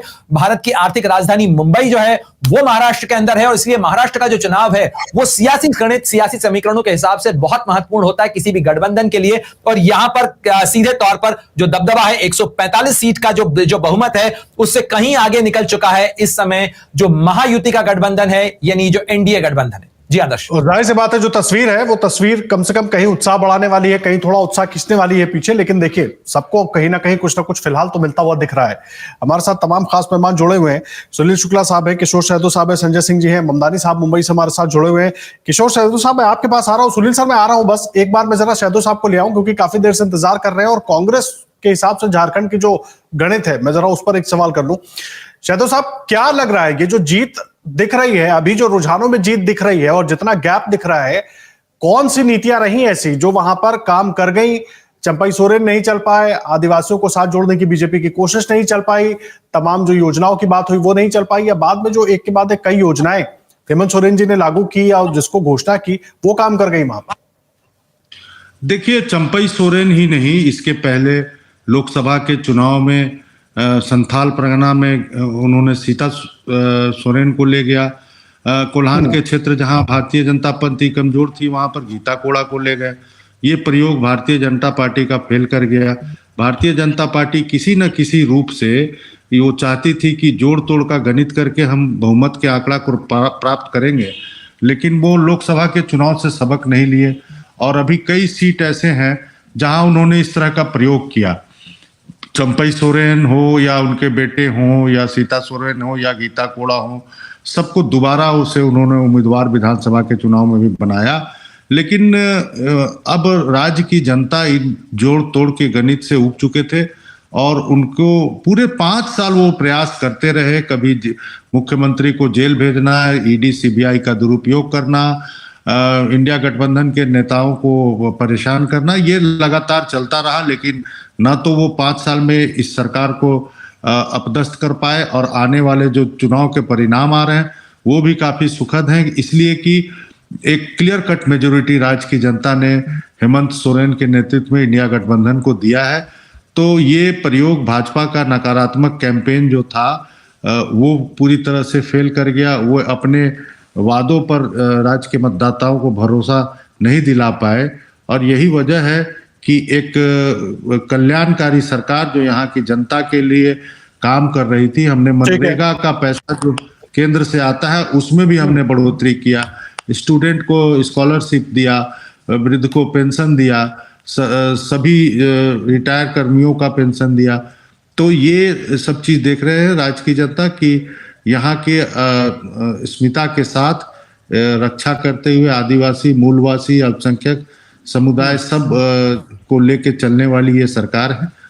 और जो परेशानी में डाला गया था सरकार को, मुख्यमंत्री को, वो चीजें भी जो है सो लोगों को कहीं ना कहीं नकारा गुजर रही थी और इसके लिए खुल के लोगों ने इंडिया गठबंधन के प्रत्याशियों को मतदान किया है। ठीक है संजय सिंह जी, एक बार मैं जल्दी से आपके पास आ रहा हूं। सर, शहदो साहब ने तो तमाम बातें बताई, लेकिन मैं आपसे जानना चाह रहा हूं क्या बीजेपी चूक गई और क्या प्लस पॉइंट हेमंत सोरेन का रह गया? सोरेन के साथ जो उन्होंने मैया योजना शुरू की थी, अबुआ आवास योजना शुरू की थी, उसका लाभ उनको मिलता दिख रहा है।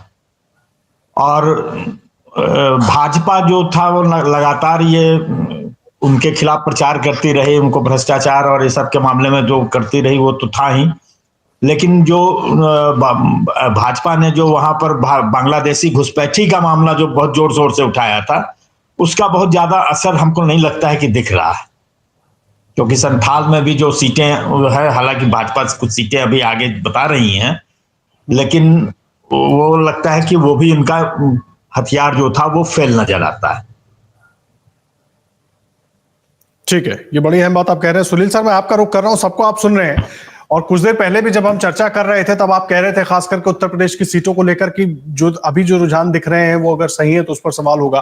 खैर उस पर मैं आऊंगा, लेकिन पहले महाराष्ट्र। सर, महाराष्ट्र में जहां पर तमाम दावे हो रहे थे, महाविकास आघाड़ी एक ऐसा लग रहा था कि महाविकास आघाड़ी की आंधी सी है जो माहौल बनाने की कोशिश हुई, सब कुछ साफ करके निकल जाएगी, लेकिन ये तो बहुत बड़ा गैप हो गया सर।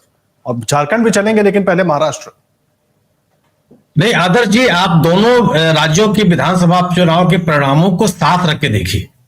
एक चीज सामने है, एक चीज समानता दोनों राज्यों में है कि दोनों की राज्य सरकारों ने अपनी अपनी जनता को चुनाव के ठीक पहले आर्थिक मदद पहुंचाई। महाराष्ट्र की सरकार ने लाड़की बहना योजना शुरू किया। हाँ। और जेएमएम की सरकार ने मैया सम्मान योजना शुरू किया। और इन दोनों का परिणाम आपको सामने दिखाई पड़ रहा है। जो आर्थिक सहायता दोनों राज्यों ने दी उसके परिणाम आपको दिख रहे हैं। ये एक बड़ी समानता है। भारतीय जनता पार्टी और एक बड़ी चीज ये है कि दोनों राज्यों में जो विपक्षी दल थे वो सरकारों के खिलाफ कोई एंटी इनकम्बेंसी का माहौल नहीं बना पाए। यह जो आर्थिक मदद देने की बात है, फ्रीबीज देने की जो बात है, इसका सीधा सीधा असर आपको दिखाई पड़ता है। अगर ऐसा नहीं होता, अगर कोई राजनीतिक माहौल होता तो पश्चिम बंगाल के उपचुनाव में सभी की सभी सीटें टीएमसी नहीं जीतती। उत्तर प्रदेश में जिस तरीके से चुनाव कराए गए, जिसमें तमाम तरह के सवाल पैदा हुए, और निर्वाचन आयोग को उनका सफाई भी देनी चाहिए, उसमें भी समाजवादी पार्टी 3 सीटों पर बढ़त बनाए हुए है। बाकी जो सीटें हैं उनमें भी कोई बहुत एक तरफा चुनाव नहीं है, वहां भी संघर्ष चल रहा है। लेकिन निश्चित रूप से महाराष्ट्र का चुनाव एक विशेषण का विषय इसलिए होना चाहिए कि चुनाव प्रचार के दौरान जब कैंपेनिंग चल रही थी तो इस तरह एक तरफा परिणाम नहीं दिख रहा था। इस तरह से उम्मीद नहीं की जा रही थी और यह दूर दूर तक इस बात की संभावना नहीं थी कि शरद पवार का अपने इलाके में, मराठवाड़ा में या विदर्भ में या पश्चिमी महाराष्ट्र में, उनका स्ट्राइक रेट इतना कमजोर होगा। वह एक मजबूत संगठन के एक आकर्षक नेता और एक बड़ी पैठ वाले नेता माने जाते हैं, लेकिन उनका अपना हर्ष ये हो जाएगा, इस कदर वो पिछड़ जाएंगे और अजीत पवार उनसे कम दुगने सीटों पर उनसे आगे हो जाएंगे, या इसकी संभावना नहीं थी। यह एक निश्चित रूप से विश्लेषण का विषय है कि आखिर यह स्थिति क्यों बन गई। लेकिन दोनों राज्यों में, झारखंड में और महाराष्ट्र में जो समानता दिखाई पड़ती है वह है आर्थिक मदद पहुंचाने का यह परिणाम साफ साफ दिखता है। लेकिन और इस असर से इनकार नहीं किया जा सकता कि जो फ्रीबीज दिए गए चुनाव के ठीक पहले और पहले भी, अतीत में भी अगर आप देखेंगे तो चुनाव के पहले जिन जिन राज्यों में, जिन जिन जगहों पर, देश और दुनिया के तमाम हिस्सों में अगर आप देखेंगे तो जो आर्थिक मदद दी गई मतदाताओं को उसका असर रहा है। जिस आर्थिक जो बात आप कह रहे हैं सुनील सर, जोड़ देता हूं बीच में, जो बात आप कह रहे हैं, कल अरविंद केजरीवाल ने रेवड़ियों पर चर्चा शुरू कर दी है, दिल्ली में भी चुनाव होने हैं तो असर दिखाई पड़ेगा उसका। हाँ, असर दिखाई पड़ेगा आदर्श जी आपको। ये अब ये लगभग हर राज्य प्रमाणित हो गया कि हम लोग महाराष्ट्र में हम लोग इसलिए उम्मीद कर रहे थे कि हो सकता है कि लाड़की बहना योजना का असर न पड़े, क्योंकि महाराष्ट्र को एक आर्थिक रूप से संपन्न राज्य मानते हैं और कम से कम उसकी स्थिति झारखंड बिहार जैसी नहीं है, ये माना जा रहा था कि हो सकता है कि उसका असर न पड़े। लेकिन निश्चित रूप से जिसके हाथ में पैसा आया और एडवांस पैसा जमा दे दिया महाराष्ट्र की सरकार ने, मैंने जो अभी ड्यू है, अभी आने वाला, उसको पैसा भी उन्होंने दे दिया। तो वो इसका इस असर से आप इनकार नहीं कर सकते, चाहे महाराष्ट्र हो और चाहे बिहार हो चाहे झारखंड हो, उसका तो असर दिखाई पड़ाई। और लेकिन ये जरूर है कि इसमें एक खास बात और रही, हालांकि मैं जोड़ता हूँ, एक खास बात और रही कि बाकी कांग्रेस हो, एमवीए हो, ये 3,000 रुपए की घोषणा कर रहे थे, लेकिन उनका मानना था कि जो हाथ में है वो ज्यादा इंपॉर्टेंट है, क्या मिलेगा नहीं मिलेगा उसके चक्कर में नहीं। यह मानव स्वभाव है आदर्श जी कि जो आपको मिल रहा है वह उस पर आदमी केंद्रित करता है। यह आश्वासनों को तो बाद में देखता है। आश्वासनों की स्थिति बनती है जब एक तरह का एक एंटी इनकम्बेंसी का माहौल हो। तो यह महाराष्ट्र की जो जीत है, कोई ऐसा कोई कहे कि महाराष्ट्र में आरएसएस बहुत सक्रिय थी, तो क्या झारखंड में नहीं सक्रिय थी? क्या यह पश्चिम बंगाल में नहीं सक्रिय थी? असम के का ही परिणाम आप देख लीजिए, वहां असम गण परिषद दिखाई पड़ रही है आगे, वहां पे एक क्षेत्रीय दल है, जब भी वो आगे दिखाई पड़ रहा है। पश्चिम बंगाल में एक सीट पर भी आप आगे नहीं बढ़ पाए। क्या वायनाड में आरएसएस नहीं सक्रिय है क्या? वहां इस देश में सर्वाधिक शाखाएं अगर कहीं लग रही हैं तो केरल में लग रही हैं। 2 लाख की लीड अभी तक दिखाई पड़ रही है प्रियंका गांधी की। ये एक विश्लेषण के लिए हम और आप एक एकेडमिक बहस के लिए इन विषयों को ले लें, लेकिन व्यवहारिक स्थिति यह है कि जो महाराष्ट्र की सरकार ने या शिंदे साहब ने अपने आप को एक स्थापित किया कि नहीं वो डिलीवर करने वाले हैं और आर्थिक सहायता उन्होंने पहुंचाई, उसका ये परिणाम है। अब ये जरूर है कि महाराष्ट्र में मेरा अपना मानना यह है कि जब मुख्यमंत्री की स्थिति आएगी तो दोनों सहयोगी दलों के पास इतनी ताकत नहीं रह गई। मुख्यमंत्री तो महाराष्ट्र में बीजेपी का ही बनेगा और मेरा भी मानना यह है कि देवेंद्र फडणवीस मुख्यमंत्री नहीं बन पाएंगे, कोई पिछड़े वर्ग का ही मुख्यमंत्री बनेगा। अभी से बात होने लगी है। ममदानी साहब, एक आखिरी प्रतिक्रिया। सुनील सर ने बहुत सही पॉइंट पे अपनी बात खत्म की है कि मुख्यमंत्री जिस तरीके से नंबर दिख रहे हैं बीजेपी का होगा। फडणवीस साहब को लेकर अभी से बात होनी शुरू हो गई है, कहीं ना कुछ लोगों ने मांग भी उठानी शुरू कर दी है। क्या देवेंद्र फडणवीस ही चेहरा होंगे क्योंकि बीच में एक वैक्यूम आ गया था, कोई भी मुख्यमंत्री को लेकर बोल नहीं रहा था। आपकी आवाज नहीं आ रही ममदानी सर हमारे पास। सुनील जी की बात से मैं सहमत हूं कि महिला योजना का जो फेवर है वो चाहे झारखंड हो या महाराष्ट्र हो, दोनों ही जगह काम किया है महिला योजनाएं, क्योंकि अब इसका असर धीरे धीरे दिखने लगा है। और बात आती है मुख्यमंत्री की, तो इससे इनकार बिल्कुल भी नहीं किया जा सकता कि देवेंद्र फडणवीस जो है वो मुख्यमंत्री अभी तक नजर आ रहे हैं। 2019 के अंदर एक बयान दिया था उसने मराठी में, उन्होंने कहा था कि मैं परत येणार, यानी कि मैं जल्द वापिस आऊंगा। तो उसमें काफी मजाक और काफी टिप्पणी होती थी, लेकिन आज जिस तरीके से रिजल्ट आ रहे हैं, फडणवीस ने उस अपनी बात को सही साबित करने की कोशिश की है, जिसको कि मैं रिटर्न आ रहा हूं, यानी कि 84% स्ट्राइक रेट के साथ वो जिस तरीके से महाराष्ट्र के अंदर एक बार जोरदार वापसी कर रहे हैं।